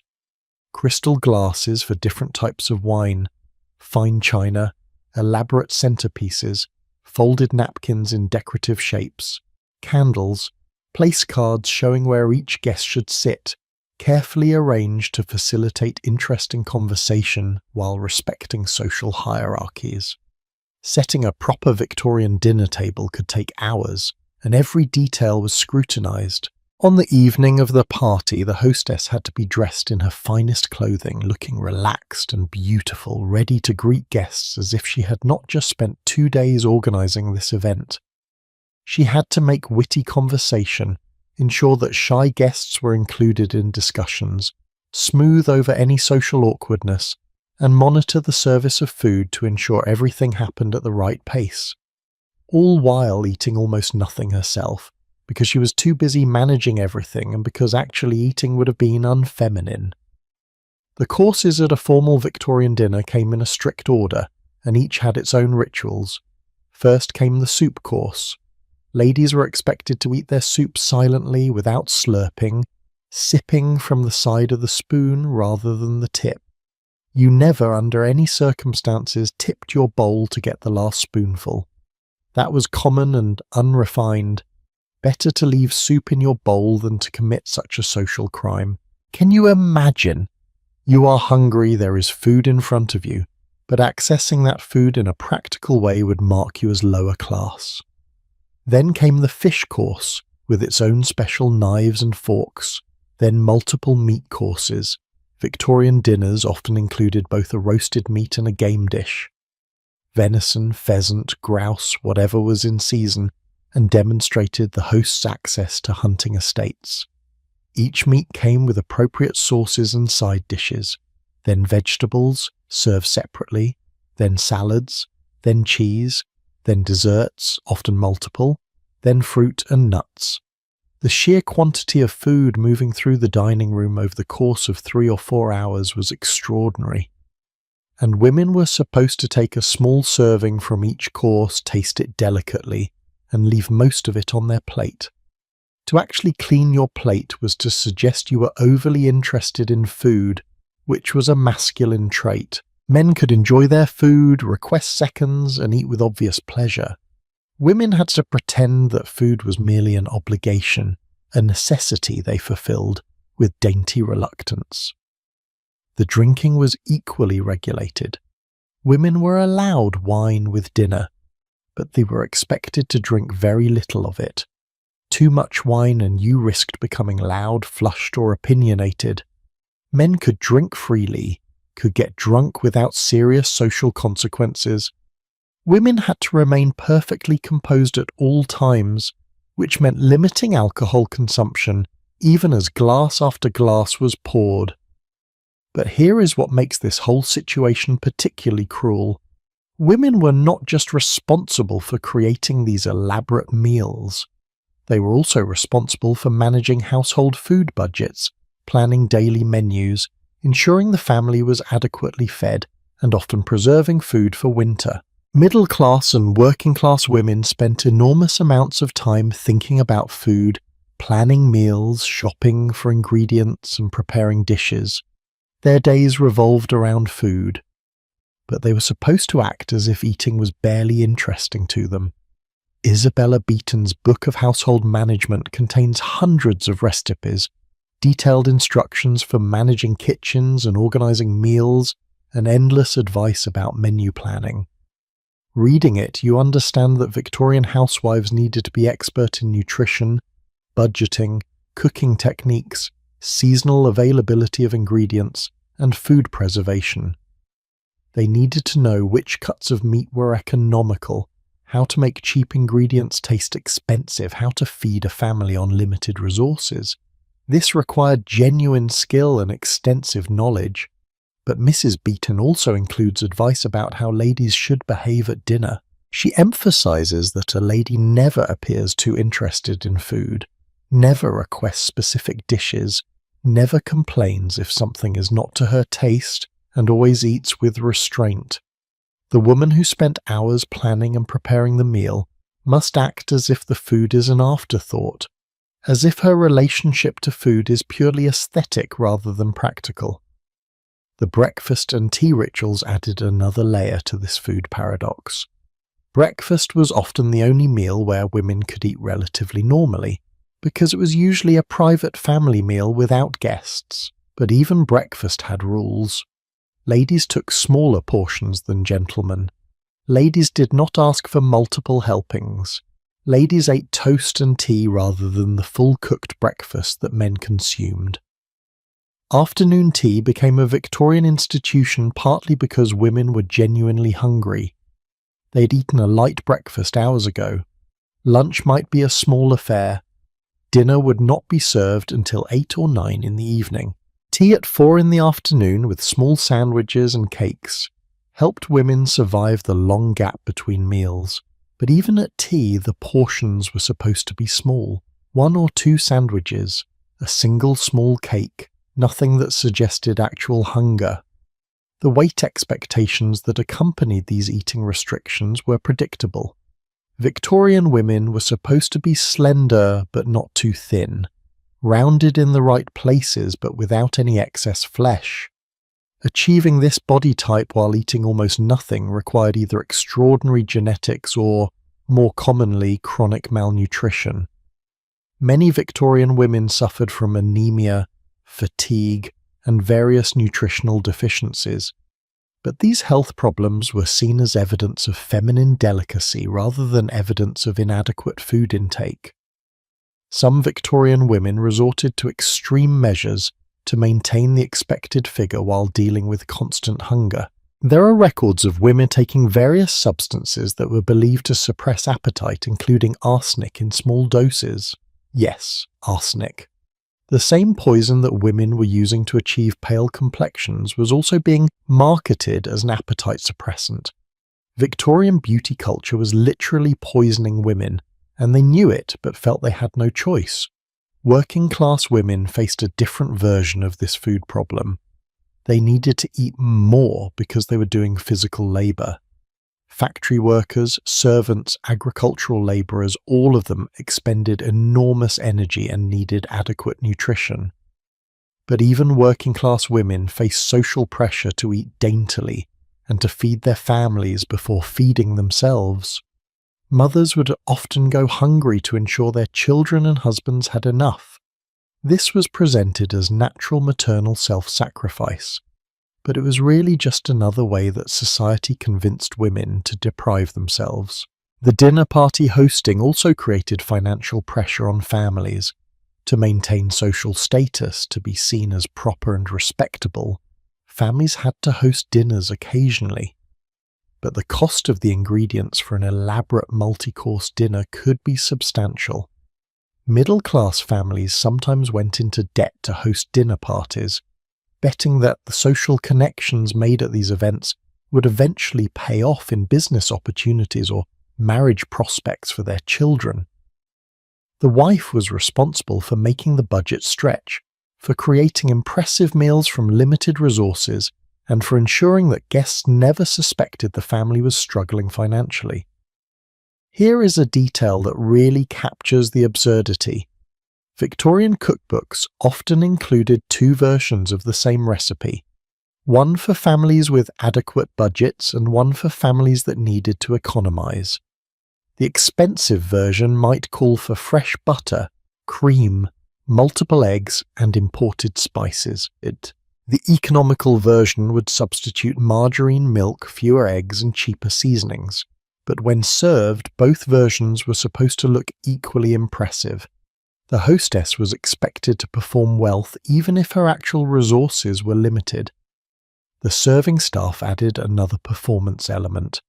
In wealthy homes, servants served meals with elaborate choreography, each movement planned and rehearsed. Dishes appeared as if by magic. Plates were cleared silently, glasses were refilled without being asked. The lady of the house might give a small nod or a brief glance to signal when the next course should be served. Everything had to appear effortless, as if food preparation and service required no work at all. In homes with limited or no servants, women often served the meals themselves while trying to maintain the fiction that they were ladies of leisure. A middle-class woman might cook the entire dinner, serve it herself, and still be expected to act as though she had spent her day doing needlework rather than slaving over a hot stove. The physical exhaustion of this double performance was enormous, and through all of this, the fundamental contradiction remained. Women were experts in food but could not eat it. They created elaborate meals but had to pretend food barely interested them. They managed complex kitchen operations but were supposed to be too delicate for hearty eating. They solved logistical puzzles about feeding families and guests, but were treated as if their relationship to food was purely decorative. This paradox extended beyond just dinner parties. Women were responsible for preserving food, for ensuring the family had adequate supplies through the winter. They made jams, pickled vegetables, cured meats, and stored root vegetables. This work required understanding chemistry, microbiology without knowing those terms, timing and technique. Women needed to know which preservation methods worked for which foods, how to prevent spoilage, how to recognize when food had gone bad. This was sophisticated practical knowledge that could mean the difference between a family eating well all winter or suffering from malnutrition. But this knowledge was dismissed as just cooking, as natural feminine instinct rather than learned skill. The same society that would celebrate a male chef as an artist dismissed women's cooking as mere domestic labor. Women's expertise was invisible, taken for granted, and certainly not compensated. The food situation also reveals something important about Victorian priorities. Society that genuinely valued women's well-being would ensure they had adequate nutrition. But Victorian society valued women's appearance, their social performance, their ability to create comfortable homes for men, more than it valued their health. Women were tools for creating pleasant lives for others, and tools do not need to be well fed, they just need to function. Yet even in this impossible situation, women found ways to survive and resist. They sneaked food in the kitchen while preparing meals. They had secret second breakfast or late-night snacks. They shared food with each other at ladies' gatherings, creating spaces where they could eat more normally without male surveillance. These were small rebellions, but they were acts of self-preservation in a system designed to starve them. The food expectations show us the Victorian worldview in miniature. Women should create but not consume. They should labour but not benefit from their labour. They should demonstrate skill but pretend that skill requires no effort. They should nourish everyone except themselves. And they should do all of this while looking beautiful, energized, and perfectly content with their lot. It was, like everything else in Victorian women's lives, an impossible demand that somehow millions of women managed to meet, or at least appeared to meet, because the consequences of failure were too dire to risk. But meeting these impossible demands around food was just one piece of a much larger puzzle. Because Victorian society did not stop at restricting what women could eat. It also had very specific, very strange, and very dangerous ideas about what women should look like. And achieving the Victorian beauty standard required not just starving yourself, but poisoning yourself, literally. The beauty routines that Victorian women followed were not just uncomfortable or impractical. They were actively toxic, filled with substances that we now know were slowly killing the women who used them. And that is where our story takes us next. When we think about toxic beauty standards today, we usually mean it metaphorically. Unrealistic expectations, harmful comparisons, the pressure to look perfect. But Victorian women dealt with beauty standards that were literally toxic. As in they were poisoning themselves, slowly, deliberately, and with full knowledge that what they were doing was dangerous. They consumed arsenic to achieve pale skin. They dropped belladonna into their eyes for a glossy, wide-eyed look. They painted their faces with lead-based cosmetics. They knew these substances were harmful. They watched women around them suffer withdrawals, overdoses, and permanent damage. And they did it anyway, because the alternative, being considered unattractive or unrefined, was social death. The Victorian beauty ideal was very specific and nearly impossible to achieve naturally. A woman should have skin as pale as porcelain without a single freckle or blemish. Her cheeks should have a natural rosy glow, but not too much colour, nothing that suggested health or outdoor activity. Her lips should be pink, but not red. Her eyes should be large, bright, and clear, with a glossy dough-like quality. Her hair should be thick, lustrous, and abundant, ideally dark for most of the Victorian period, though fashion shifted toward lighter shades in later years.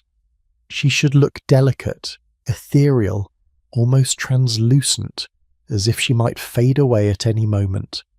She should look, in other words, like she was gently dying, and there is a reason for that. The Victorian beauty ideal was based partly on tuberculosis symptoms. Yes, tuberculosis. The disease that killed thousands of people every year, that ravaged the lungs and left victims pale, thin, and feverish, somehow became a beauty standard. Poets wrote about the romantic tragedy of young women wasting away from consumption.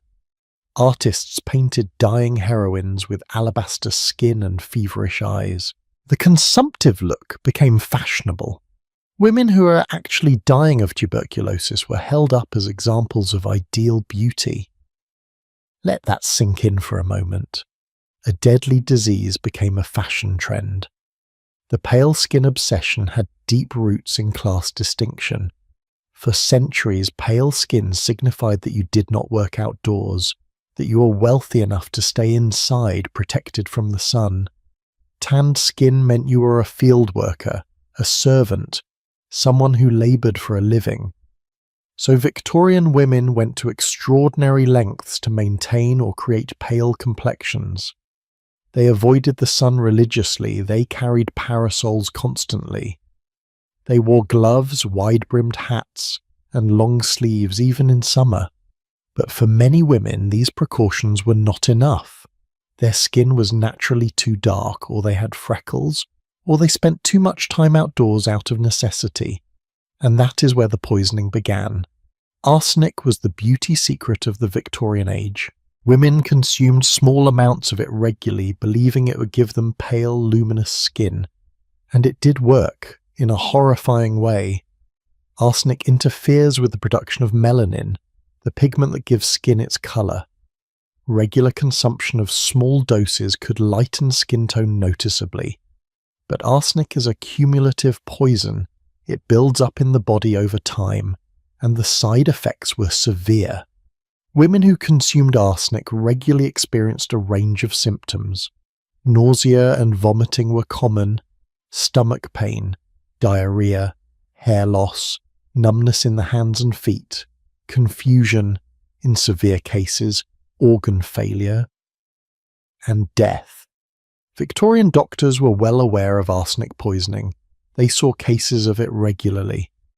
But the practice continued because women felt they had no choice. Being beautiful was more important than being healthy. Being marriageable was worth risking death. The arsenic was often marketed as complexion wafers or beauty tonics.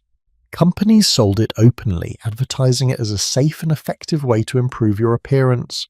Some products were relatively honest about containing arsenic. Others disguised it under vague ingredient lists. Women would take these products daily, sometimes for years, slowly accumulating poison in their tissues. When they tried to stop, they experienced withdrawal symptoms because arsenic is addictive. The nausea, the tremors, the anxiety, all of it made women feel worse when they stopped taking the poison than when they were taking it. So they continued. Belladonna, also known as deadly nightshade, was another popular beauty product. The name literally means beautiful woman in Italian, which tells you everything about how long this poisonous plant has been associated with feminine beauty. Victorian women used belladonna in two ways. They consumed it in small amounts, believing it would make their skin glow, and they dropped it directly into their eyes. The eye drops were particularly popular. Belladonna contains atropine, a compound that dilates the pupils. Large, dark pupils were considered attractive, a sign of youth and desire. So women would put drops of belladonna extract into their eyes before social events, making their pupils expand dramatically. The effect was striking. It made the eyes look larger, more luminous, more expressive. It also caused blurred vision, light sensitivity, and, with repeated use, permanent damage to the eyes. Victorian medical journals documented cases of women going blind from belladonna use. But still, the practice continued. Lead-based cosmetics were another weapon in the Victorian beauty arsenal. Lead white, also called ceruse, had been used as a face powder for centuries. It created a smooth, pale, matte finish that was highly prized. But lead is a neurotoxin. It damages the brain, the nervous system, and the kidneys. It causes hair loss, tooth decay, and eventually death. The symptoms of chronic lead poisoning include memory problems, mood swings, irritability, and a condition called painter's colic, severe abdominal pain. Victorian women knew lead was dangerous. There were plenty of warnings from doctors, but they used it anyway. Here is what makes this particularly tragic. The use of lead-based cosmetics created a vicious cycle. Lead damages the skin, causing discoloration, roughness, and premature aging. So women who used lead cosmetics found that their skin looked worse over time, which led them to use more cosmetics to cover the damage, which caused more damage, and so on. Women could become dependent on lead cosmetics not because they were addicted to the substance itself, but because their skin had been so damaged that they could not appear in public without heavy makeup. Mercury was another common ingredient in Victorian beauty products. It was used in creams meant to remove freckles and age spots. Mercury is highly toxic, causing kidney damage, neurological problems, and a condition called erethism, which involves tremors, irritability, and psychological disturbances. The phrase "mad as a hatter" comes from mercury poisoning among hat makers, who used mercury compounds in their work. Victorian women were voluntarily exposing themselves to the same poison, rubbing it into their skin night after night. The hair care situation was equally toxic. Victorian women were expected to have thick, lustrous hair. For women whose hair was naturally thin or damaged, there were products that promised to restore growth and shine. Many of these contained lead or mercury, some contained both. Women would apply these products to their scalps regularly, allowing the poisons to be absorbed directly into their bloodstream through the skin. Hair loss was a common side effect of these products, which led women to use more of them, creating another vicious cycle. Then there were the more creative, if no less dangerous, beauty practices. Some women would drop citrus juice or even lemon juice into their eyes, believing it would make the whites of their eyes whiter and clearer. This caused severe irritation, pain, and potential damage to the cornea. Others would use various plant extracts and chemicals to alter their appearance in ways we would find shocking. The pursuit of beauty was not just uncomfortable, it was genuinely life-threatening. The cosmetics industry in the Victorian era was largely unregulated. Anyone could make and sell beauty products, regardless of the ingredients or the dangers. There were no requirements to list ingredients, no safety testing, no oversight. Companies could and did put literally anything into their products. Some cosmetics contained ingredients that were merely ineffective, others contained poisons. Consumers had no way of knowing which was which until they experienced the consequences. What is particularly striking is that Victorian women often knew they were harming themselves. Medical journals published articles about the dangers of arsenic, lead, and mercury. Newspapers ran stories about women who had died or been permanently disfigured by beauty products. The information was available. But social pressure overrode concerns about health. Looking beautiful was not optional. It was a requirement for marriage, for social acceptance, for any kind of security or status. So women made calculated decisions to risk their health, their vision, their lives, because the alternative seemed worse.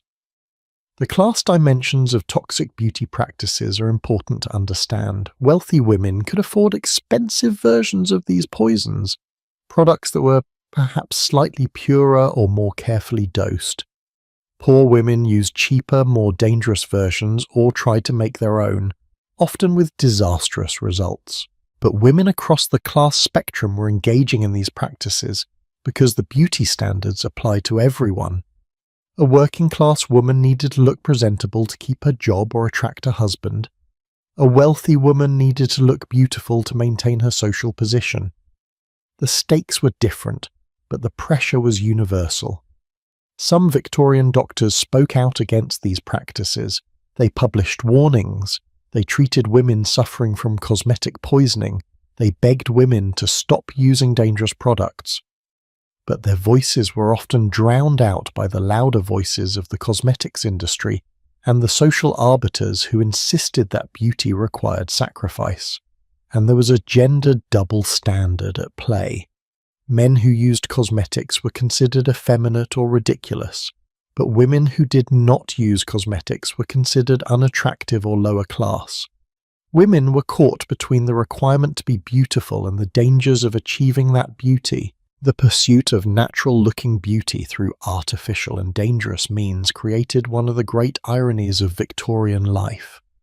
Women were supposed to embody natural feminine beauty, but achieving that natural look required hours of preparation, expensive products, and toxic chemicals. The natural Victorian beauty was the product of intensive, dangerous, artificial manipulation.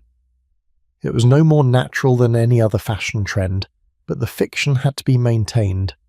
A woman should look effortlessly beautiful, as if she simply woke up looking pale, rosy and perfect. This meant that women had to hide their beauty routines. Using cosmetics was necessary but also shameful. A woman who was caught applying makeup was considered vain or deceptive. The ideal was to look as though you used no cosmetics at all, even as you were slowly poisoning yourself with them. The bathroom or dressing room became a secret laboratory where women performed dangerous chemical experiments on their own bodies and then emerged pretending that their appearance was entirely natural. The psychological toll of this system was enormous.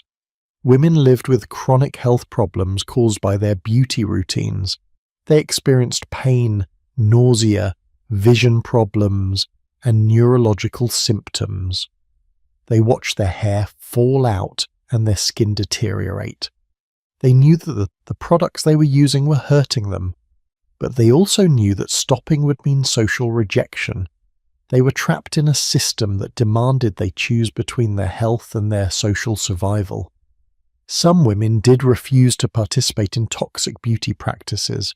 They avoided cosmetics, accepted their natural skin tone and features, and argued that natural beauty was more valuable than artificial enhancement.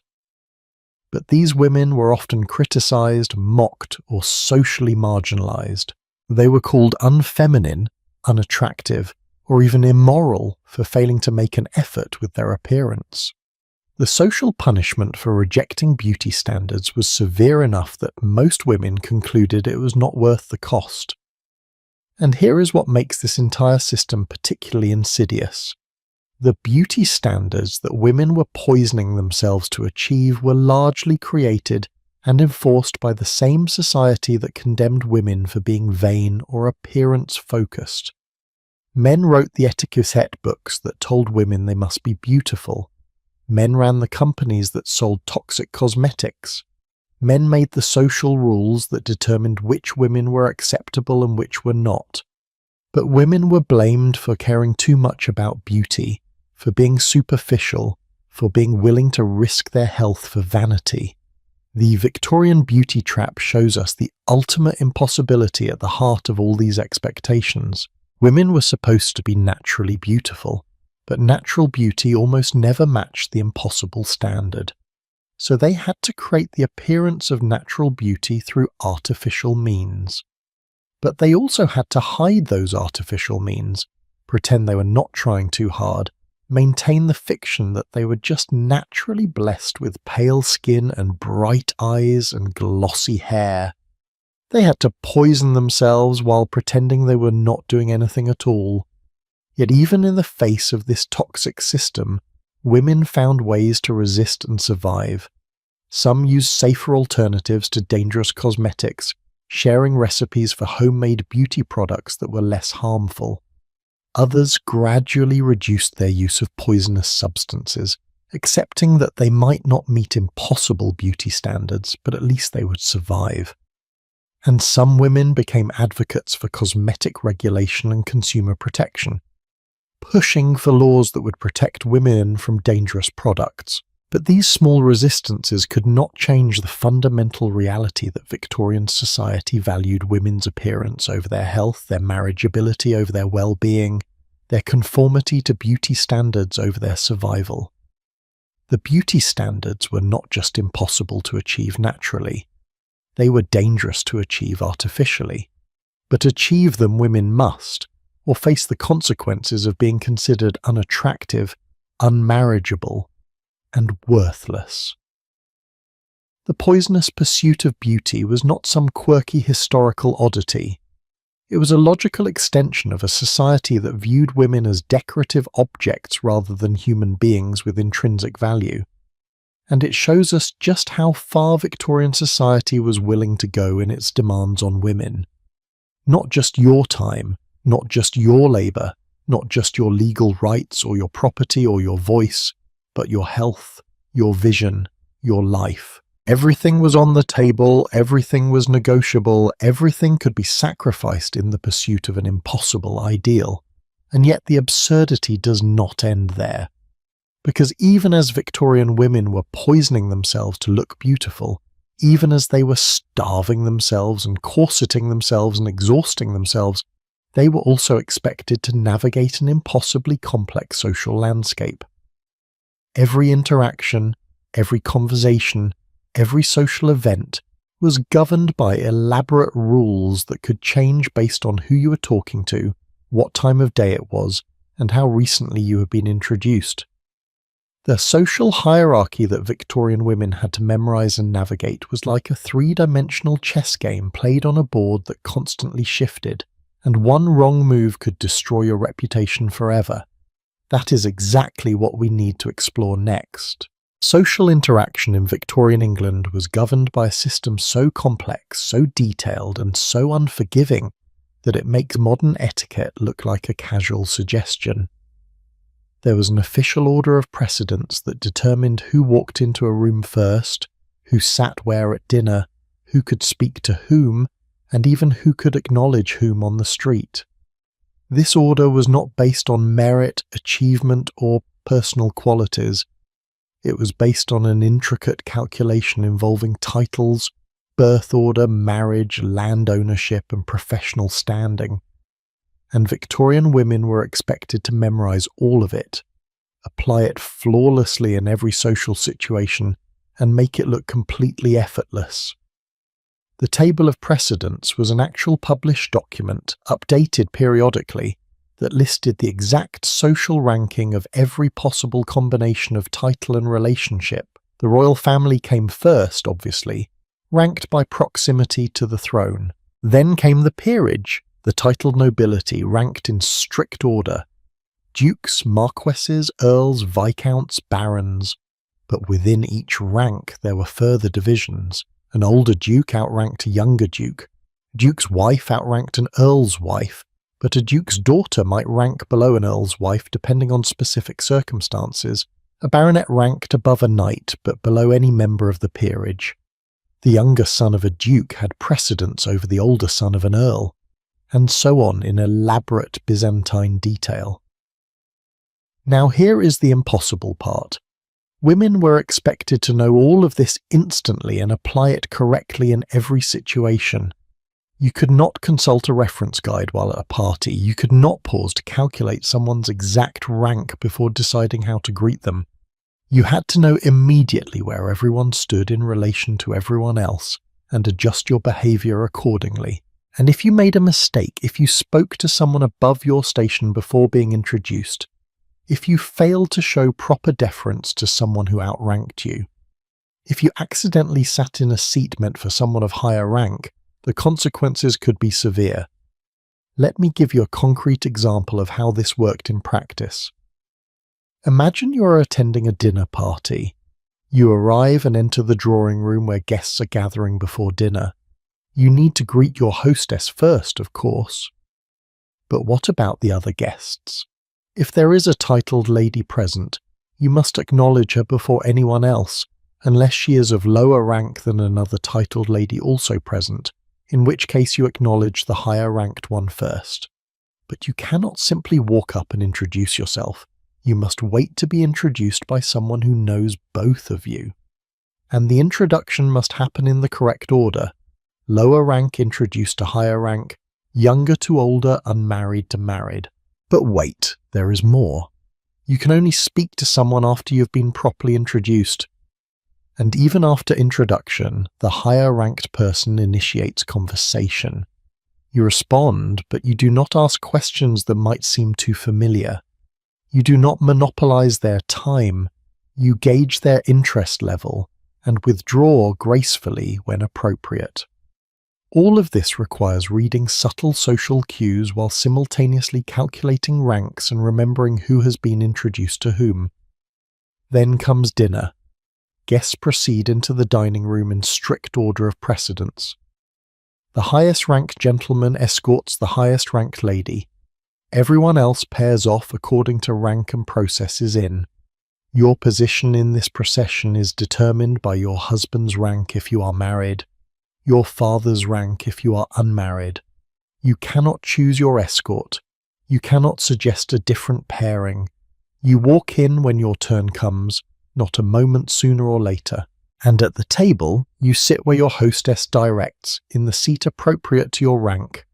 Seating arrangements at Victorian dinner parties were complex puzzles that hostesses spent hours planning, ensuring that everyone sat in the correct position relative to everyone else.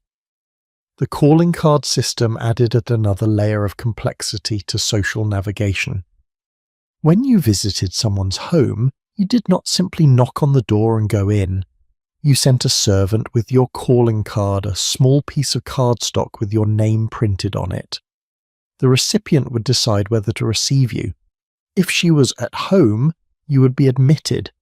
If she was not receiving visitors that day, your card would be left and she would return the call at an appropriate time. But there were rules about when you could call, how long you could stay, and how soon the call must be returned. New arrivals to an area had to wait for the established residents to call on them first. You could not initiate social contact with someone of higher rank. You waited for them to acknowledge you. If they did not call, you remained socially isolated. This meant that social acceptance was entirely at the discretion of those already established in the community. One powerful woman could effectively blackball a newcomer by simply refusing to call on them, and other women would follow her lead. The 15 to 20-minute visiting time was strictly enforced. Arrive, exchange pleasantries, perhaps discuss one or two topics, and leave. Staying longer was considered presumptuous. Leaving sooner was insulting. You had to time it perfectly. And during those 15 minutes, you had to navigate all the rules about conversation topics, proper demeanour, and appropriate responses. The pressure must have been enormous, knowing that every word and gesture was being evaluated and would be discussed after you left. The rules changed depending on the relationship and the setting. Meeting someone at a ball followed different protocols than meeting them on the street. Speaking to someone at their home was different from speaking to them at a mutual friend's house. Morning visits had different expectations than afternoon visits. Evening events had their own rules. Women had to maintain a mental database of all these variations and apply the correct set of rules to each situation. Street etiquette was particularly complex. If you saw someone you knew on the street, you could not simply wave and say hello. There was a specific protocol. The higher-ranked person acknowledged the lower-ranked person first by a bow or a nod. The lower-ranked person would then return the acknowledgement. If you were of similar rank, the woman who saw the other first would acknowledge first. But you had to be careful not to acknowledge someone who might not remember you, or who might not wish to acknowledge you in public.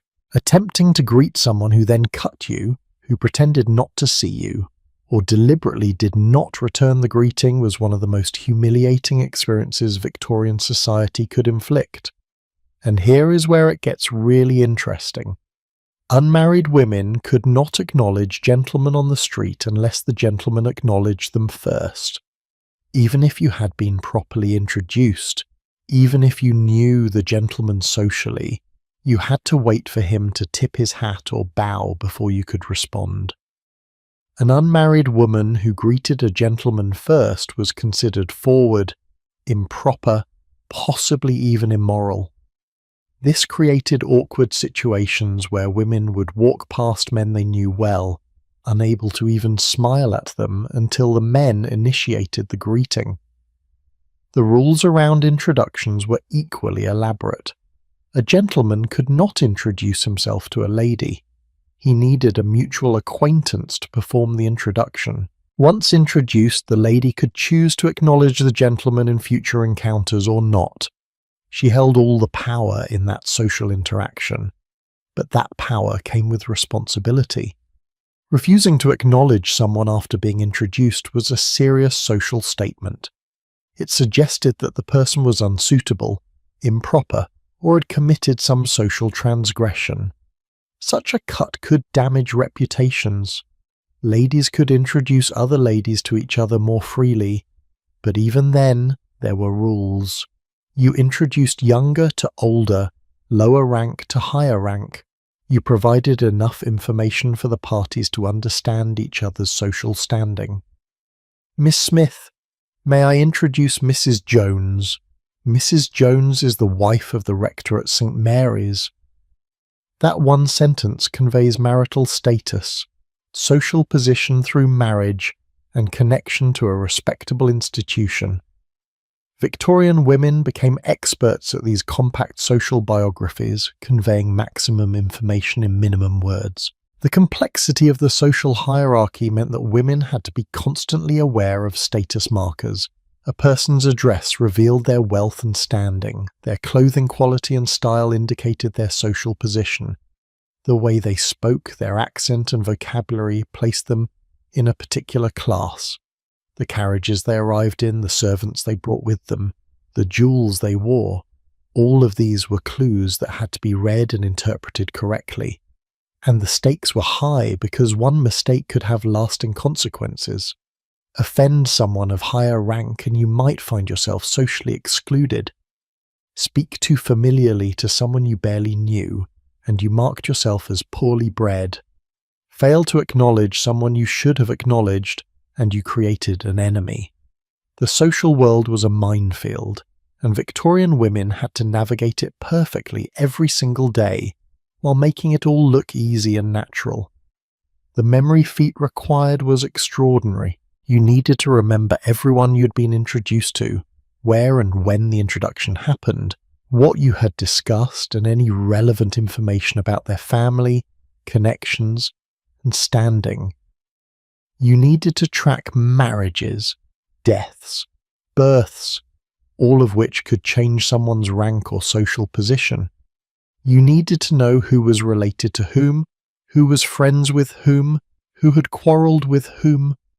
The mental database Victorian women maintained was enormous, and God forbid you should forget someone or mix people up. Calling someone by the wrong name, confusing one Mrs. Smith with another Mrs. Smith, forgetting that you had met someone before, these were mortifying social errors. They suggested you were either stupid or careless, neither of which was acceptable. So women developed elaborate mental systems for remembering people, associating names with distinctive features, creating memory aids to help them keep track of the dozens or hundreds of people in their social circle. The visiting card ritual helped with this memory challenge. After meeting someone, you would examine their card, memorize the name and address, and add it to your collection. Women kept elaborate card files, organizing cards by rank, by relationship, by neighborhood. Before going to an event, a woman might review the cards of people likely to be present, refreshing her memory about who they were and how she knew them. It was like studying for an exam, except the exam never ended and the questions kept changing. The psychological toll of this constant social vigilance must have been exhausting. You could never fully relax in social situations because you were always on alert, always calculating, always monitoring yourself and others. And the fear of making a mistake, of committing a social error that could damage your reputation or your family's standing, created chronic anxiety. Women described feeling nervous before social events, rehearsing conversations and greetings, worrying about what could go wrong. And here is what makes this system particularly cruel. It was supposedly based on politeness and consideration for others. The elaborate rules were justified as a way to ensure smooth social interactions, to prevent awkwardness, to allow people of different ranks to interact comfortably. But in practice, the system was about enforcing hierarchy and exclusion. It was about making sure everyone knew their place and stayed in it. It was about giving those at the top of the social ladder the power to control those below them. The system also created opportunities for social cruelty. Women who enjoyed their superior rank could use the rules to humiliate or exclude others. A deliberate cut, refusing to return a greeting from someone you'd been introduced to, was a devastating insult. Failing to return a call or a calling card sent a clear message of rejection. Seating someone in a lower position than their rank warranted was an intentional slight. The rules gave those with power many ways to wield it cruelly. But the system also trapped those at the top. Women of high rank had to maintain their dignity and position constantly. They could not be too friendly with those below them without appearing to lose status. They could not admit to not knowing someone without seeming ignorant. They had to perform their superiority at all times, which was its own kind of prison. Everyone was trapped in the system, though those at the bottom suffered more than those at the top. Some women rebelled against the elaborate social rules. They made a point of being friendly to everyone, regardless of rank. They ignored the calling card rituals or simplified them. They sat where they pleased at dinner parties and spoke to whomever they found interesting. But these women were considered eccentric at best and improper at worst. Most faced social consequences for their rebellion. The system defended itself by ostracizing those who refused to participate in it. The social hierarchy also intersected with all the other impossible expectations women faced. You had to navigate the complex social rules while wearing uncomfortable clothing, while starving yourself, while concealing your intelligence, while pretending to be delicate and dependent. The compounding effect of all these expectations created a life of constant performance and anxiety. Victorian women were always on stage, always being judged, always one mistake away from social disaster. And yet, despite the complexity and the pressure, millions of women did navigate this system successfully. They memorized the ranks, followed the rules, performed the rituals, and maintained their social standing. They developed extraordinary social intelligence, the ability to read a room, assess relationships, and respond appropriately within seconds. These skills were real and valuable, even if the system that required them was absurd. But mastering the social hierarchy was just one part of the performance. Because Victorian society did not just expect women to know everyone's rank and navigate social situations flawlessly, it also expected them to have no career, no profession, no way to support themselves beyond marriage. And that created one of the most tragic contradictions in the entire Victorian system. Women were educated enough to be interesting companions. They were trained in accomplishments that required years of practice.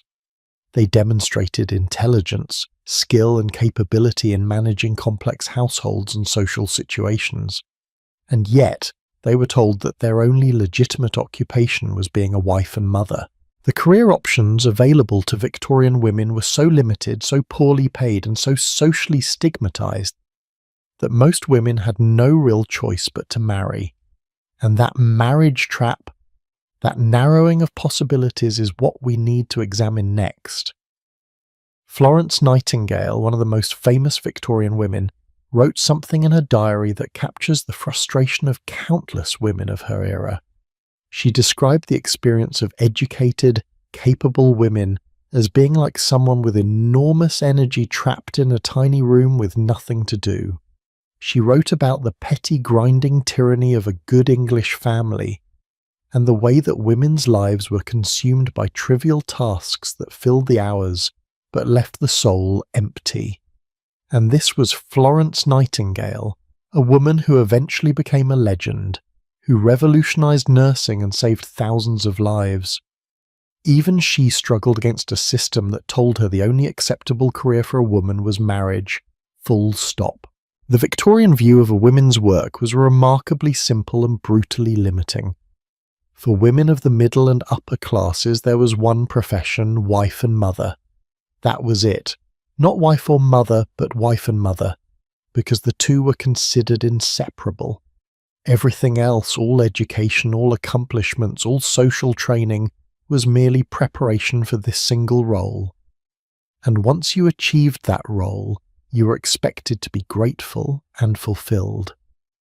The idea that a married woman might want something more, might feel unfulfilled by domestic life alone, was considered not just unusual, but actually pathological. The phrase that captured this ideal was "the angel in the house," taken from a popular poem by Coventry Patmore published in 1854. The poem described the perfect wife as devoted, selfless, pure, and completely absorbed in making her husband and children happy. She had no desires of her own, no ambitions beyond her family, no identity separate it from her domestic role. This was held up as the feminine ideal, the goal every woman should aspire to. And the terrifying part is that many women internalized this message so completely that they genuinely believed something was wrong with them if they felt dissatisfied with purely domestic life. But here is the mathematical problem that Victorian society refused to acknowledge. As we discussed earlier, the census of 1851 revealed that England had 500,000 more women than men. 500,000 women who could never marry even if they wanted to, simply because there were not enough men to go around. And the gap was growing. Wars, emigration to the colonies, and higher male mortality rates meant that the surplus of women kept increasing throughout the Victorian period. By some estimates, there were close to 1 million more women than men by the end of the 19th century. So what were these women supposed to do? They could not all be wives and mothers. The numbers did not work. But Victorian society continued to insist that marriage was the only proper occupation for women. This created a massive contradiction that no one in power seemed willing to address. You had hundreds of thousands of women who needed to support themselves, but society offered them almost no acceptable ways to do so. The few occupations open to middle-class women were severely limited and came with significant social stigma. Governess was the most common option for educated unmarried women. But being a governess was a miserable existence. You occupied a strange social limbo, neither family nor servant. You lived in your employer's home, but were not treated as an equal. You ate meals alone or with the children, not with the family. You had no private life, no time that was truly your own, and the pay was terrible. A governess might earn £20 to £40 per year in the mid-Victorian period, barely enough to survive. For context, a male clerk in a similar position might earn £100 to £150 per year. Women doing comparable work earned a third to a quarter of what men earned. And unlike male professionals, governesses had no job security. You could be dismissed at any time for any reason, and with no savings and no family to support you, dismissal meant potential destitution. The emotional toll of being a governess was chronicled extensively in Victorian literature because so many women writers had experienced it themselves. Charlotte Bronte worked as a governess before becoming a novelist, and she drew on that experience in Jane Eyre. The Bronte sisters' friend Mary Taylor wrote about the loneliness and degradation of the position. These were educated, intelligent women being paid poverty wages to teach children while being treated as socially inferior to those they taught. Teaching in a school was another option, but it paid even less than being a governess. Female teachers in elementary schools might earn £15 to £30 per year. High school teachers earned slightly more but still far less than their male counterparts. And teaching came with restrictive conditions. Many schools required teachers to be unmarried. If you married, you had to resign your position. So teaching was only ever a temporary occupation, something you did until you married or until you were too old to attract a husband. The typewriter, introduced widely in the 1880s, created new opportunities for women as clerks and secretaries. This was celebrated as progress, as women entering the modern workforce. But the reality was less inspiring. Female clerks earned significantly less than male clerks. They faced sexual harassment from male supervisors and colleagues, and they were expected to leave their positions upon marriage. The message was clear. Women could work, but only until they fulfilled their real purpose of becoming wives. Department stores offered employment for working-class women as shop girls, but the conditions were harsh. Long hours, low pay, constant surveillance, and strict rules about behavior and appearance. Shop girls were required to dress well, to maintain a refined appearance that suggested middle-class respectability, all on wages that barely covered rent and food. Many shop girls lived in boarding houses provided by the stores, where their behavior was monitored even outside working hours. It was employment, yes, but it came with a level of control and restriction that would be unacceptable today. Needlework and dressmaking were traditional female occupations, but they paid starvation wages. A skilled seamstress working long hours might earn just enough to survive, with nothing left over for illness, old age, or emergencies. The conditions were often brutal. Women worked by candlelight or gas lamps, ruining their eyesight. They worked in cramped, poorly ventilated spaces. They worked until their hands were permanently bent and their backs permanently curved, and they were easily replaceable, so they had no bargaining power for better conditions. The professions that paid well, that offered security and advancement, were simply closed to women. Women could not be doctors, though some fought their way into medical schools in the late Victorian period against enormous resistance. Women could not be lawyers. They could not be engineers or architects. They could not hold positions in government or universities. The few women who did break into these fields faced hostility, discrimination, and constant challenges to their legitimacy. Let me tell you about Elizabeth Garrett Anderson, the first woman to qualify as a physician in Britain. She applied to medical schools and was rejected by all of them. So she studied privately, took exams through the Society of Apothecaries and qualified in 1865. The Society of Apothecaries immediately changed their rules to exclude women, ensuring she would be the last to qualify that way. She faced enormous opposition throughout her career, including from other doctors who refused to work with her. Her success did not open doors for other women. It caused those in power to slam doors shut even harder. Sophia Jex-Blake, another pioneering female doctor, led a group of women who tried to study medicine at the University of Edinburgh in the 1860s. The male students rioted, literally rioted, to protest the presence of women in medical classes. They threw mud and garbage at the women. They blocked doorways to prevent them from entering lecture halls. They created such a hostile environment that studying became almost impossible, and the university administration largely sided with the male students, eventually forcing the women to leave. This was not ancient history. This was the 1860s and 70s, in supposedly progressive Victorian Britain. The arguments against women working in professions were revealing. Opponents claimed that women's brains were smaller and less capable of complex thought. They argued that education and professional work would damage women's reproductive systems, making them infertile or causing their children to be weak and sickly. They insisted that women's proper role was in the home, and that any woman who wanted more was betraying her natural feminine destiny.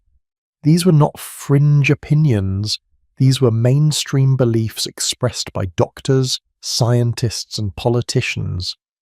But the real reason for excluding women from professional work was simpler and more cynical. It was about protecting male access to good jobs and good wages. If women were allowed to compete for professional positions, men would face more competition.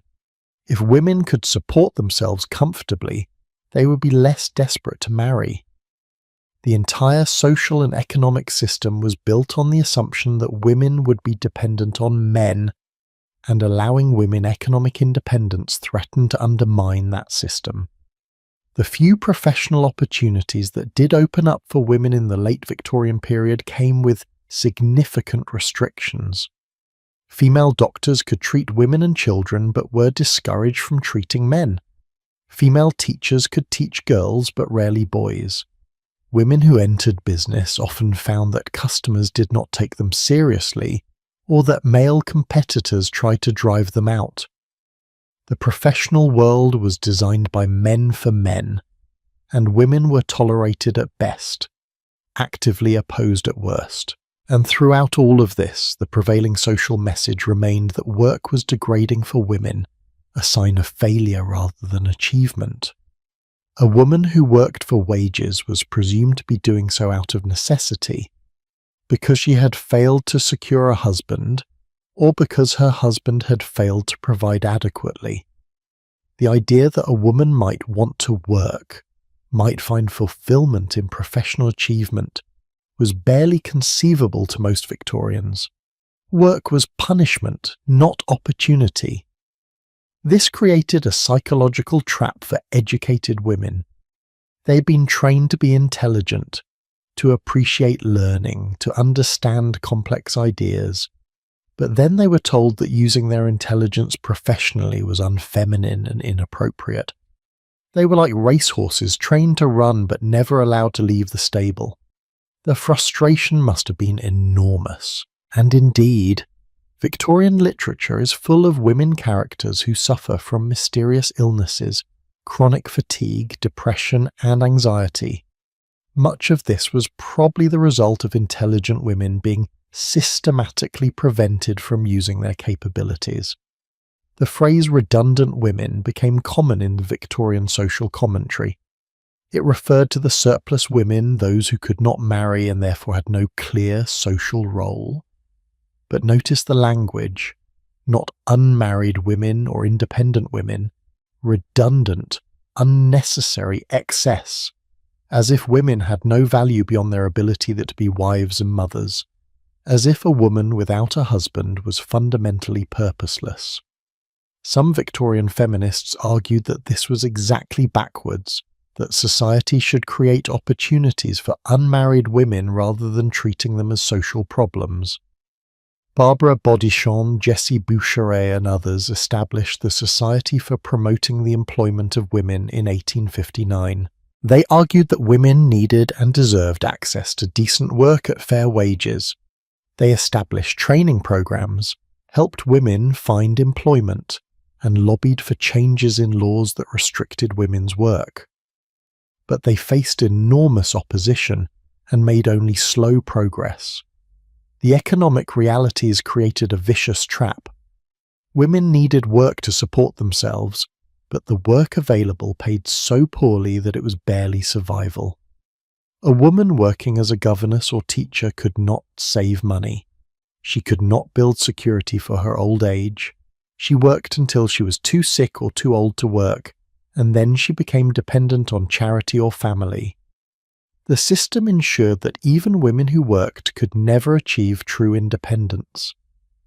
And marriage, the supposed solution to everything, the career that was meant to provide security and fulfillment, was itself deeply problematic.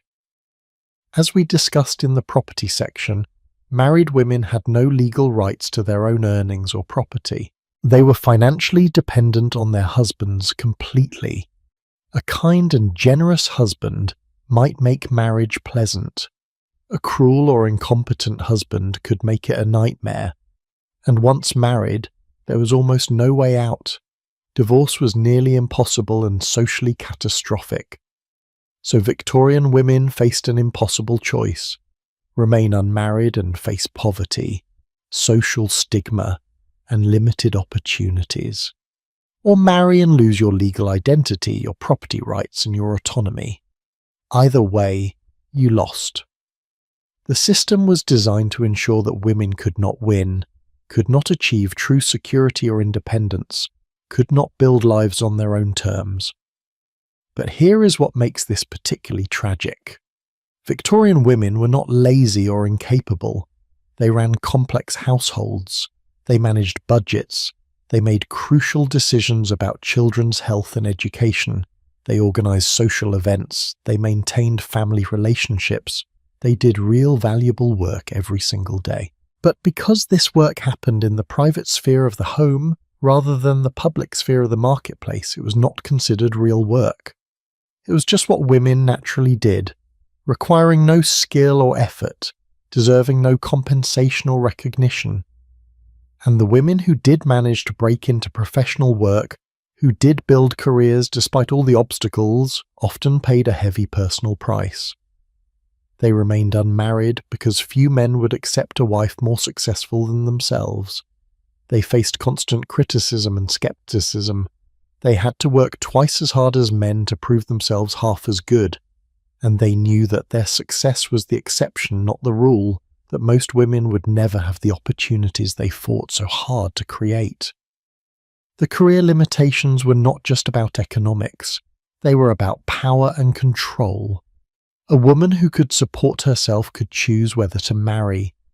A woman who could earn a decent living did not need to tolerate a bad husband. Economic independence meant personal independence, and Victorian society was built on the premise that women should not be independent. So the career restrictions were not accidental or incidental. They were central to maintaining the entire system of gender hierarchy. Yet even in the face of these massive obstacles, Victorian women found ways to resist and survive. Some remained unmarried and lived together in what were called Boston marriages, providing each other with emotional and economic support. Others found creative ways to earn money, writing under male pen names, running businesses from their homes, finding niches in the economy where they could operate. These were not solutions available to most women, but they show that the system, oppressive as it was not completely totalitarian. There were cracks, and some women squeezed through them. The transformation of women's work would not happen until well into the 20th century, and even then it would be incomplete. But the late Victorian period saw the beginning of change. Women's colleges opened, providing higher education. Professional associations began grudgingly admitting women. Laws changed to give married women some property rights. The suffrage movement grew stronger. The absolute certainty that women belonged only in the home began, slowly to crack. But for the vast majority of Victorian women, for the millions who lived their entire lives under this system, these future changes came too late. They spent their lives trapped between impossible expectations: be educated but not too educated, be capable but not too capable, be intelligent but use that intelligence only in service to your family, be accomplished but never professional, be everything to everyone except yourself. And perhaps most exhaustingly of all, they were expected to perform this impossible balancing act while also performing another role that was equally impossible, the role of moral guardian, the pure and virtuous woman whose very presence civilized the men around her and elevated society. That expectation that women were somehow both weaker than men and morally superior to them created one final layer of impossible contradiction that we need to unpack. Victorian society constructed one of the most elegant philosophical contradictions in human history. Women were declared to be the weaker sex, physically fragile, intellectually limited, emotionally unstable, incapable of rational thought or difficult decisions.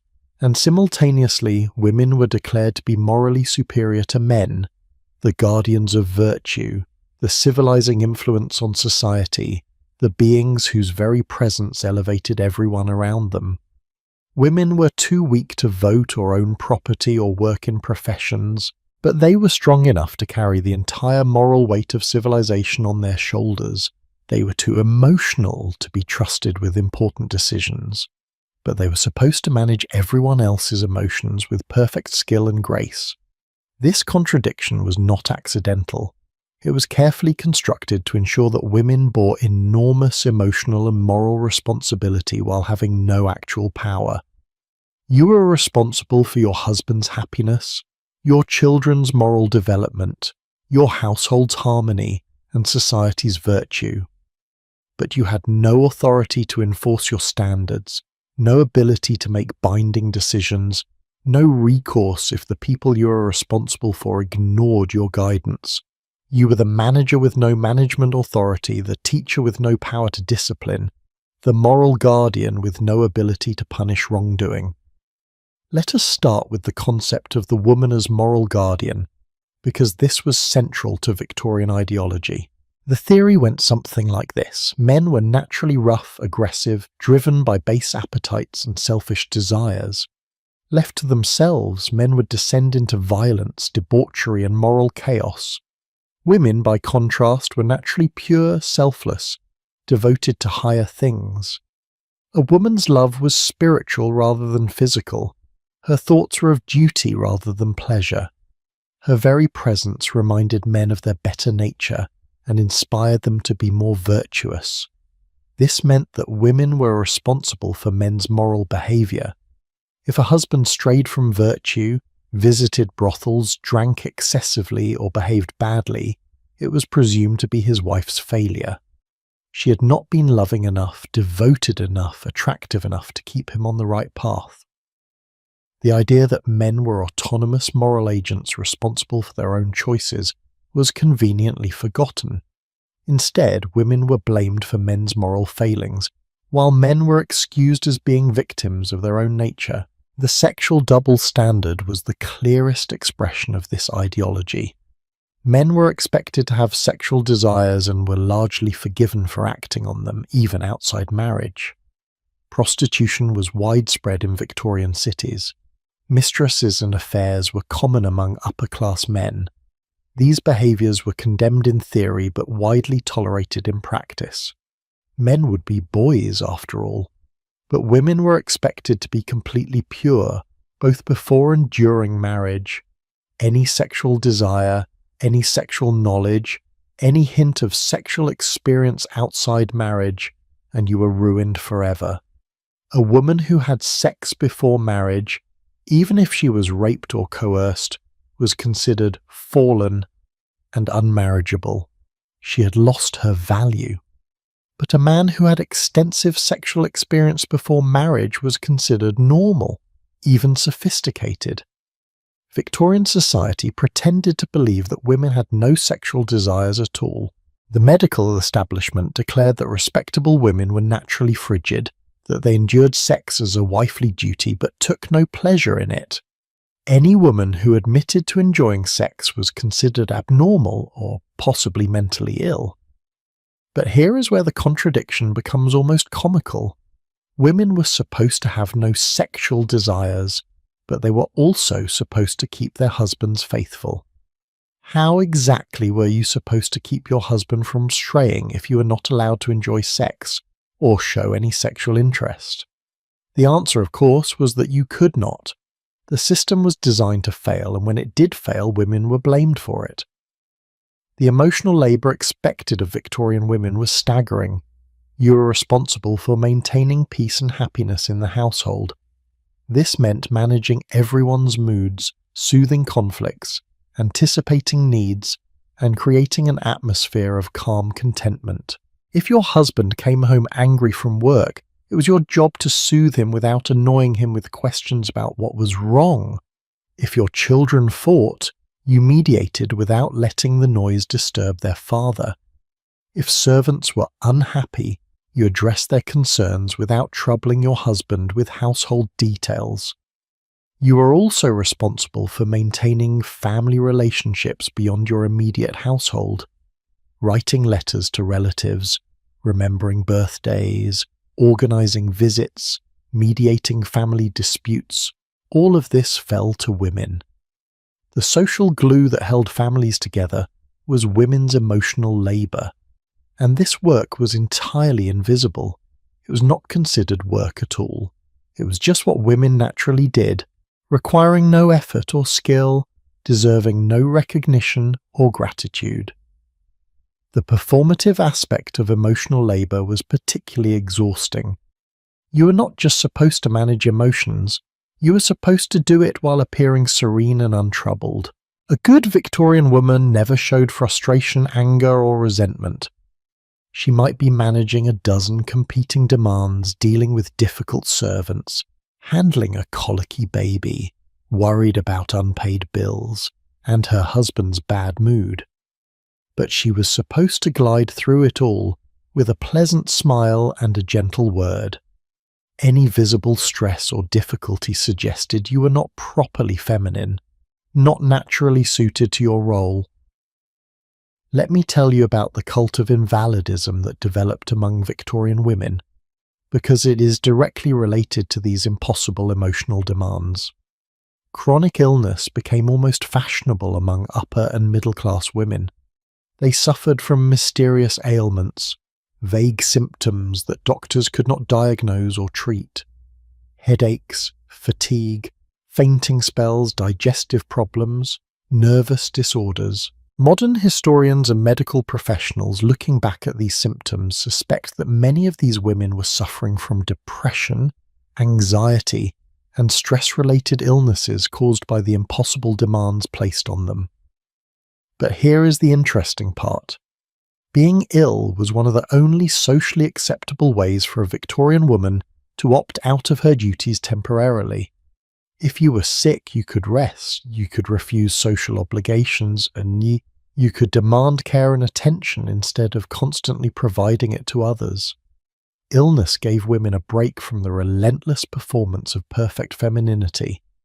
It is no wonder that some women, consciously or unconsciously, developed chronic conditions that allowed them to rest without being accused of laziness or selfishness. The rest cure, popularized by the Dr. Silas Weir Mitchell in the 1870s, reveals a lot about Victorian attitudes toward women's health and emotions. Women suffering from nervous disorders were prescribed complete bed rest, sometimes for months. They were forbidden from reading, writing, or doing any intellectual work. They were isolated from friends and family. They were fed rich foods and told to do nothing but rest. The theory was that women's nervous systems were overtaxed by the demands of modern life and needed complete rest to recover. But look at what this treatment actually did. It removed women from their social roles, yes, but it also infantilized them completely. It treated women as if they were fragile machines that had overheated and needed to cool down, and it blamed women for their own illness. If you had a nervous disorder, it was because you had been doing too much, thinking too hard, caring too much about things beyond your proper sphere. The cure enforced passivity and dependence, the very qualities that had likely contributed to the illness in the first place. Charlotte Perkins Gilman, a writer and feminist, underwent the rest cure and found it so damaging that she wrote The Yellow Wallpaper, a short story about a woman driven mad by enforced rest and isolation. Gilman's story captures the horror of being told that your illness is caused by using your mind too much and that the cure is to stop thinking entirely. It is a portrait of someone being psychologically destroyed by the very treatment meant to help them. The emotional suppression required of Victorian women had real physical consequences. You were not allowed to express anger, frustration, or dissatisfaction. These were unfeminine emotions. A lady might feel disappointed or temporarily upset, but she should never rage, never lose control, never express the full depth of her negative feelings. So women learned to swallow their anger, to turn it inward, to express it only in socially acceptable ways through illness, fainting, or tears. Crying was acceptable to a point. A woman could cry delicately, a few tears shed gracefully, a handkerchief dabbed at her eyes. But she could not sob loudly, could not become hysterical, could not let her grief or frustration overwhelm her self-control. Even her crying had to be performed correctly, femininely, without making others too uncomfortable. Can you imagine having to police even your tears to ensure that your emotional release stayed within acceptable bounds? The mourning customs for women were another area where emotional performance was heavily regulated. When a husband died, a woman was expected to mourn elaborately and for a long time. Full mourning lasted a year or more, during which she wore only black, avoided social events, and demonstrated her grief visibly and consistently.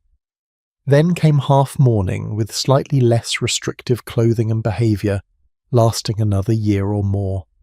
The expectation was that a widow's grief should be her defining characteristic for years. But when a wife died, a husband might mourn for a few months and then remarry without social censure. Men were expected to move on, to be practical, to need a woman to run their households. Women were expected to perform grief as a full-time occupation, to demonstrate that their husband had been the centre of their world and without him they were fundamentally diminished. The asymmetry was stark and revealing. Women were also responsible for managing social emotions beyond their own families. When someone in the community experienced grief, illness, or hardship, it was women who organised support. They arranged meals for sick neighbours, visited bereaved families, wrote condolence letters, and performed all the emotional labour of community care. This work was essential to social cohesion. It was also completely unpaid and unrecognised. The contradiction at the heart of women's emotional role was that they were expected to be both completely selfless and constantly self-monitoring. Selfless in that they should put everyone else's needs and emotions before their own, but self-monitoring in that they should be acutely aware of how they appeared, how their behaviour affected others, how their emotions might disturb the harmony they were supposed to maintain. You had to focus entirely on others, while simultaneously watching yourself like a hawk to ensure you never failed in your performance of proper femininity. This created a kind of emotional double consciousness. Victorian women had to develop the ability to feel their real emotions while simultaneously performing the emotions they were supposed to feel. You might be furious at your husband's behaviour, but you had to appear loving and devoted. You might be bored by a social event, but you had to appear interested and engaged. You might be grieving deeply, but you had to grieve correctly within acceptable bounds. You lived in two emotional worlds simultaneously, the world of what you actually felt and the world of what you were allowed to show. The moral guardian role extended to children in ways that placed enormous pressure on mothers. Your children's moral development was entirely your responsibility. If they grew up to be good, virtuous adults, you'd succeeded in your primary duty. If they strayed from virtue, it was your failure as a mother. Fathers might provide financial support and make major decisions, but the daily work of shaping character, teaching values, and guiding moral development fell to mothers. This meant that mothers were blamed for everything that went wrong with their children. A son who drank too much. The mother was too indulgent, a daughter who showed too much spirit. The mother had failed to teach proper submission. The idea that children might have their own agency, their own choices independent of their upbringing, was not seriously considered. Mothers were held responsible for outcomes they could not fully control. And here is perhaps the cruelest aspect of the moral guardian role. Women were expected to enforce standards that they themselves could not benefit from. You were supposed to teach your sons about honour, integrity, and fair dealing, knowing that your sons would grow up to have rights and opportunities you would never have. You were supposed to teach your daughters about obedience, selflessness, and submission, knowing that you were preparing them for the same limited life you had lived. You were the enforcer of a system that oppressed you. Some women did try to subvert this role, to teach their children different values, to prepare their daughters for a wider world. But they did so at significant risk. A mother who encouraged her daughter's intellectual ambitions, or who failed to teach proper submission, might find herself criticized, her daughter unmarriageable, her family's reputation damaged. The pressure to conform, to pass on the same oppressive standards you had received was enormous. The emotional labour of maintaining appearances was particularly draining. Victorian society valued surface harmony over genuine well-being. A family could be deeply dysfunctional, with an alcoholic father, terrified children, and a miserable mother. But as long as they appeared respectable in public, they were acceptable. Women were responsible for maintaining this facade, for ensuring that family problems never became public knowledge, for presenting a perfect exterior regardless of interior chaos. This meant that women often became complicit in covering up abuse, addiction, and other serious problems, not because they condoned these behaviors, but because exposing them would bring social ruin on the entire family. A wife who left an abusive husband or who spoke publicly about his behavior would be shunned. Her children would suffer socially. She would lose her home and social position. So women often chose to endure and conceal, to protect their children's futures even at the cost of their own well-being. The toll of all this emotional labour, moral responsibility and performative perfection was visible in Victorian women's health statistics. Women suffered from higher rates of mental illness, chronic pain conditions and stress-related ailments than men. They died younger. They experienced more disability. The very people who were supposedly too delicate for the harsh world of work and politics were being destroyed by the supposedly easier work of managing households and emotions. But the Victorian system could not acknowledge this reality without undermining its own foundations, so it created elaborate explanations for why women were sick, explanations that always blamed women themselves or their biology, rather than the impossible demands placed on them. Women were too emotional, too sensitive, too refined for the modern world. Their reproductive systems made them unstable. They thought too much or cared too much or felt too much. The problem was never the system. The problem was always women's failure to perfectly fulfill impossible requirements. And yet, despite everything, despite the crushing weight of emotional labour and moral responsibility without power, Victorian women did survive. They supported each other in quiet ways.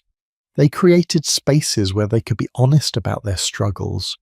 They found small rebellions and small joys. They endured because they had no choice, because the system gave them no viable alternative.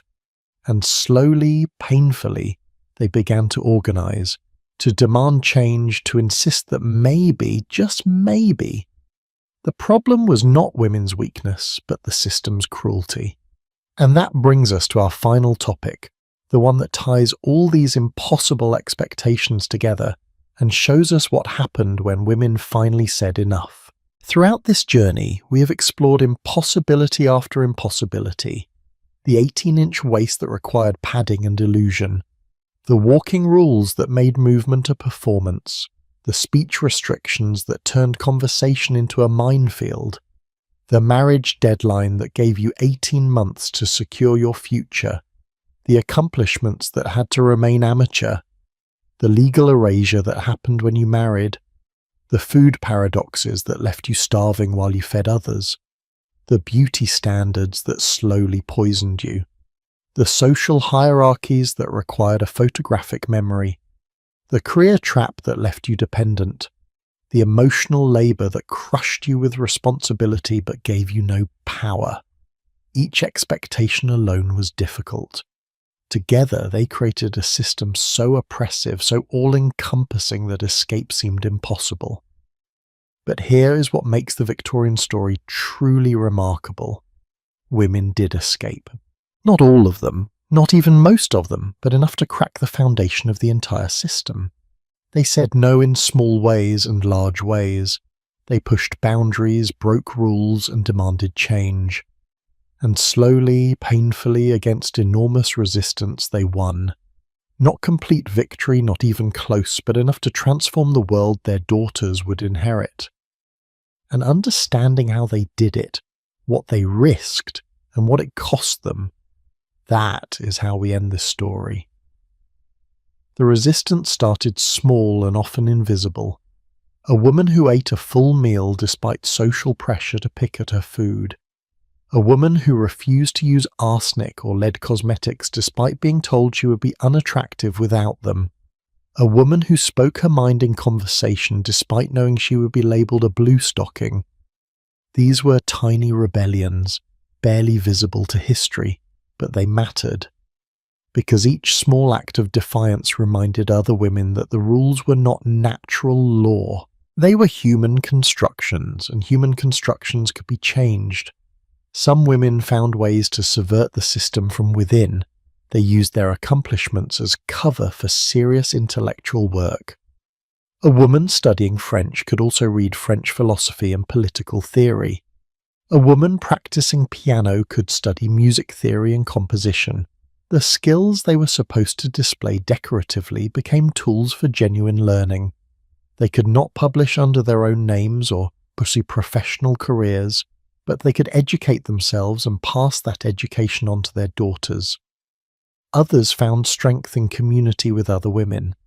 The Victorian era saw the rise of women's clubs, literary societies, and reform organisations.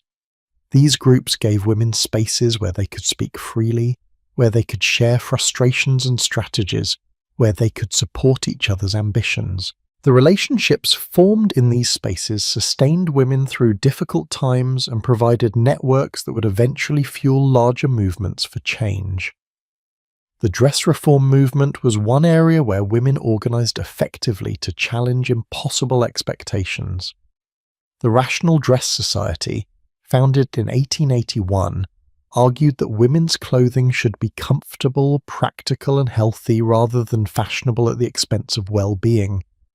They advocated for looser corsets or no corsets at all, for shorter skirts that did not drag in the mud, for clothing that allowed free movement. They faced enormous mockery. Political cartoons depicted them as ugly and unfeminine. Critics claimed they were trying to become men, but they persisted. And gradually fashion did change. By the early 20th century, corsets were less restrictive. Skirts were shorter and simpler.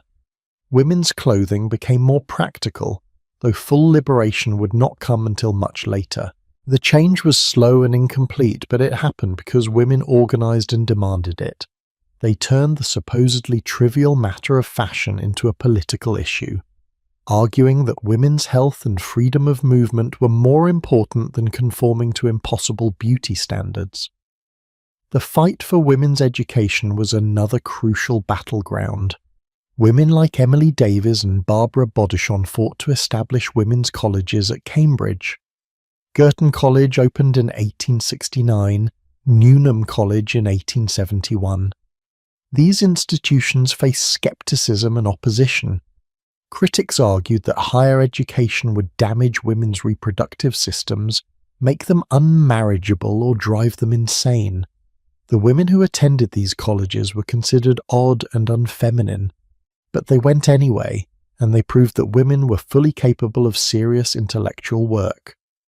The push for professional opportunities intensified in the late Victorian period. Women like Josephine Buller campaigned for women's right to work in respectable professions at fair wages. Elizabeth Garrett Anderson and Sophia Jex Blake fought to open medicine to women. Millicent Garrett Fawcett led the National Union of Women's Suffrage Societies, arguing that women needed the vote to protect their interests. These were not easy fights. They took decades. They required enormous courage and persistence, and the women who led them paid personal prices. Many female activists remained unmarried because their work made them unsuitable as wives in the eyes of most Victorian men. They faced constant criticism in the press, from pulpits and in Parliament. They were called unwomanly, unnatural, hysterical, selfish. They were accused of betraying their sex, of trying to destroy the family, of bringing about social chaos. The vitriol directed at women who challenged Victorian gender norms was intense and personal. But they kept going because they understood that the alternative, accepting the system as it was, meant condemning future generations of women to the same impossible expectations. The suffrage movement became the most visible symbol of women's resistance. The National Union of Women's Suffrage Societies, led by Millicent Garrett Fawcett, pursued change through peaceful means, lobbying, petitioning, and building public support. The Women's Social and Political Union, led by Emmeline Pankhurst and her daughters, took more militant action. They disrupted political meetings, chained themselves to railings, smashed windows, and went on hunger strikes when imprisoned. The suffragettes, as they were called, shocked Victorian and Edwardian society with their willingness to break laws and endure suffering for their cause. The government's response was brutal. Suffragettes were arrested, imprisoned, and when they went on hunger strike, they were force-fed through tubes forced down their throats or up their noses. This process was painful, degrading, and dangerous. Some women died from complications, but still they continued, because they had concluded that polite requests would never be enough. The system would not reform itself. Women had to demand change, loudly and persistently, until those in power could no longer ignore them.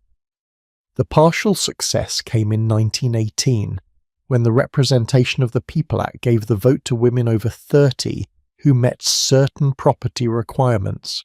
It was not full equality. Younger women and poorer women still could not vote. Men could vote at 21 regardless of property, but it was progress, the first crack in the political exclusion of women. Full voting equality would not come until 1928, but the principle had been established. Women were citizens with political rights, not just dependents of men. But voting rights were just one piece of a much larger transformation. The laws around property, employment, and marriage also changed, slowly and incompletely. The Married Women's Property Acts gave wives some control over their own earnings and property. The Custody of Infants Act gave mothers some rights to their children. Divorce became slightly easier to obtain. Universities opened to women. Professions grudgingly admitted them. Each change was fought for, inch by inch, against determined opposition. And here is what we need to understand about this progress. It happened because women refused to accept the impossible. They looked at the system that told them to be 18 inches at the waist, to walk without moving, to speak without saying anything, to marry in 18 months, to learn but never achieve, to own nothing, to starve while feeding others, to poison themselves for beauty, to memorize social hierarchies, to work without careers, to bear responsibility without power. And they said quite simply no. Not all of them said it out loud, not all of them said it at once, but enough said it, in enough ways, that the system began to crack. The cost was real. Women who challenged Victorian norms faced social ostracism, economic hardship, and sometimes violence. Families disowned daughters who became too radical. Employers fired women who advocated for change. The press mocked and vilified women activists. The psychological toll of being constantly criticized, constantly told you were unnatural and wrong, was enormous. Many activists suffered from depression and anxiety or had breakdown. A few, like Emily Wilding Davison, died for the cause. She threw herself in front of the King's horse at the Derby in 1913, making the ultimate sacrifice for women's suffrage. But they also experienced victories both large and small. The first woman to graduate from a university, the first woman to practice medicine, the first woman to vote, each of these firsts mattered. They proved that women could do what society said they could not. They opened doors for other women. They changed what was possible. And they did it not because they were superhuman, but because they were willing to endure being called unnatural for doing things that were perfectly natural, like wanting education, wanting meaningful work, wanting political rights, wanting to breathe freely. Looking back at the Victorian impossible expectations, it is easy to feel angry at the system, to wonder how any society could demand so much and offer so little. But it is also worth feeling inspired by the resistance, because the women who came before us, who fought these battles, they did not have the benefit of hindsight. They did not know that their fights would eventually succeed. They could not see that their daughters and granddaughters and great-granddaughters would live in a world with more freedom, more opportunities, more rights. They fought anyway because the alternative was unacceptable. And we should acknowledge something important. The impossible expectations did not entirely disappear. Women today still face beauty standards that require enormous time and money to meet. Women still do the majority of emotional labor in families. Women still earn less than men for the same work. Women still face pressure to be everything to everyone while making it look effortless. The Victorian corset became the modern Spanx. The arsenic became dangerous diet pills and cosmetic procedures. The accomplishments became the expectation that women should have careers and perfect homes and model children without any visible effort or complaint. But there is a crucial difference. Today, we can name these expectations as unfair. We can point out the double standards and the impossibilities. We can organize and resist without being force-fed in prison. We can vote, own property, have careers, control our own bodies and choices. The freedoms we have now were bought with the suffering and struggle of Victorian women who refused to accept impossible as an answer. They paid the price so that we would not have to. So as we end this journey through the absurd and impossible expectations of Victorian womanhood, let us remember a few things. First, that individual women were not the problem. The system was the problem. Victorian women were not weak or foolish for struggling to meet impossible standards. They were trapped in a system designed to ensure they would fail and then blame for that failure. Second, that resistance is always possible, even in systems that seem totalitarian. Victorian women found ways to push back, to create spaces of freedom, to demand change, even when the odds seemed overwhelming. And third, that progress is never inevitable. Every right women have today was fought for by someone who risked everything for a world they might never see. The story of Victorian women's impossible expectations is not just a historical curiosity. It is a reminder that systems of oppression are constructed and therefore can be deconstructed. It is a testament to human resilience and the power of collective resistance. And it is a warning that we must remain vigilant, because the forces that created those impossible expectations, the desire to control women's bodies, limit their choices, and confine them to subordinate roles, those forces never entirely disappear. They just find new forms and new justifications, but the story is also ultimately hopeful because it shows us that change is possible. That ordinary people, mostly women in this case, can look at a system that seems immovable and say, "This is wrong and we will not accept it." And then they can work for years or decades facing mockery and opposition and setbacks, and still eventually win. Not complete victory, not perfect justice, but movement in the right direction. Progress. The Victorian women who wore corsets and learned accomplishments and poisoned themselves with arsenic and starved themselves at dinner parties and memorized social hierarchies and endured legal erasure, they did not live to see full equality. Most of them never expected to, but they planted seeds that grew into movements that changed the world. They asked dangerous questions, they made small rebellions, they supported each other. They demanded to be treated as full human beings, and slowly, painfully, the world began to listen. So when you feel overwhelmed by impossible expectations, when you feel like the standards you are supposed to meet are designed to be unachievable, when you feel trapped in a system that demands everything and offers nothing, remember the Victorian women. Remember that they faced all of that and more, and they still found ways to resist. Remember that you are part of a long line of women who refuse to accept impossible as an answer. And remember that every time you say no to an unfair expectation, every time you support another woman in her resistance, every time you demand better, you are continuing the work they started. The impossible expectations of the Victorian era seem absurd to us now, safely distant in history. The 18-inch waist, the arsenic complexion, the silent obedience, they all seem obviously ridiculous from our perspective. But future generations will look back at our own era and wonder how we tolerated the impossible expectations we face.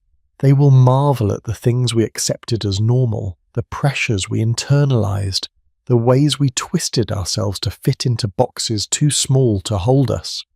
And they will be able to see those things as absurd because we, like the Victorian women before us, will have fought to change them.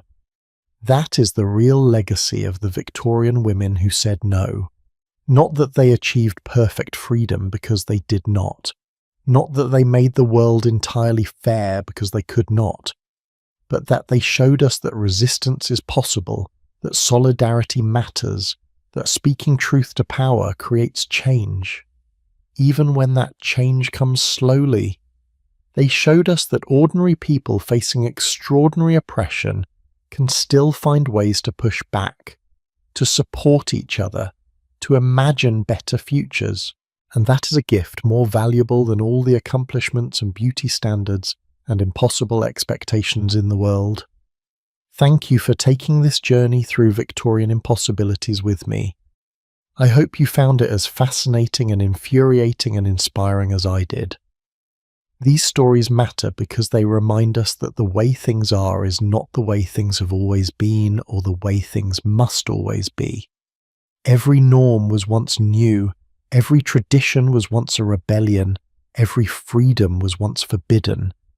And the women who made change possible did so not because they were special, but because they refused to stay silent. If this story resonated with you, if you see connections between Victorian impossibilities and modern pressures, if you feel inspired by the resistance of women who came before us, I would love to hear your thoughts. Leave a comment sharing what struck you most about this journey. And if you want to explore more stories about how ordinary people challenged extraordinary injustice throughout history, subscribe to the channel.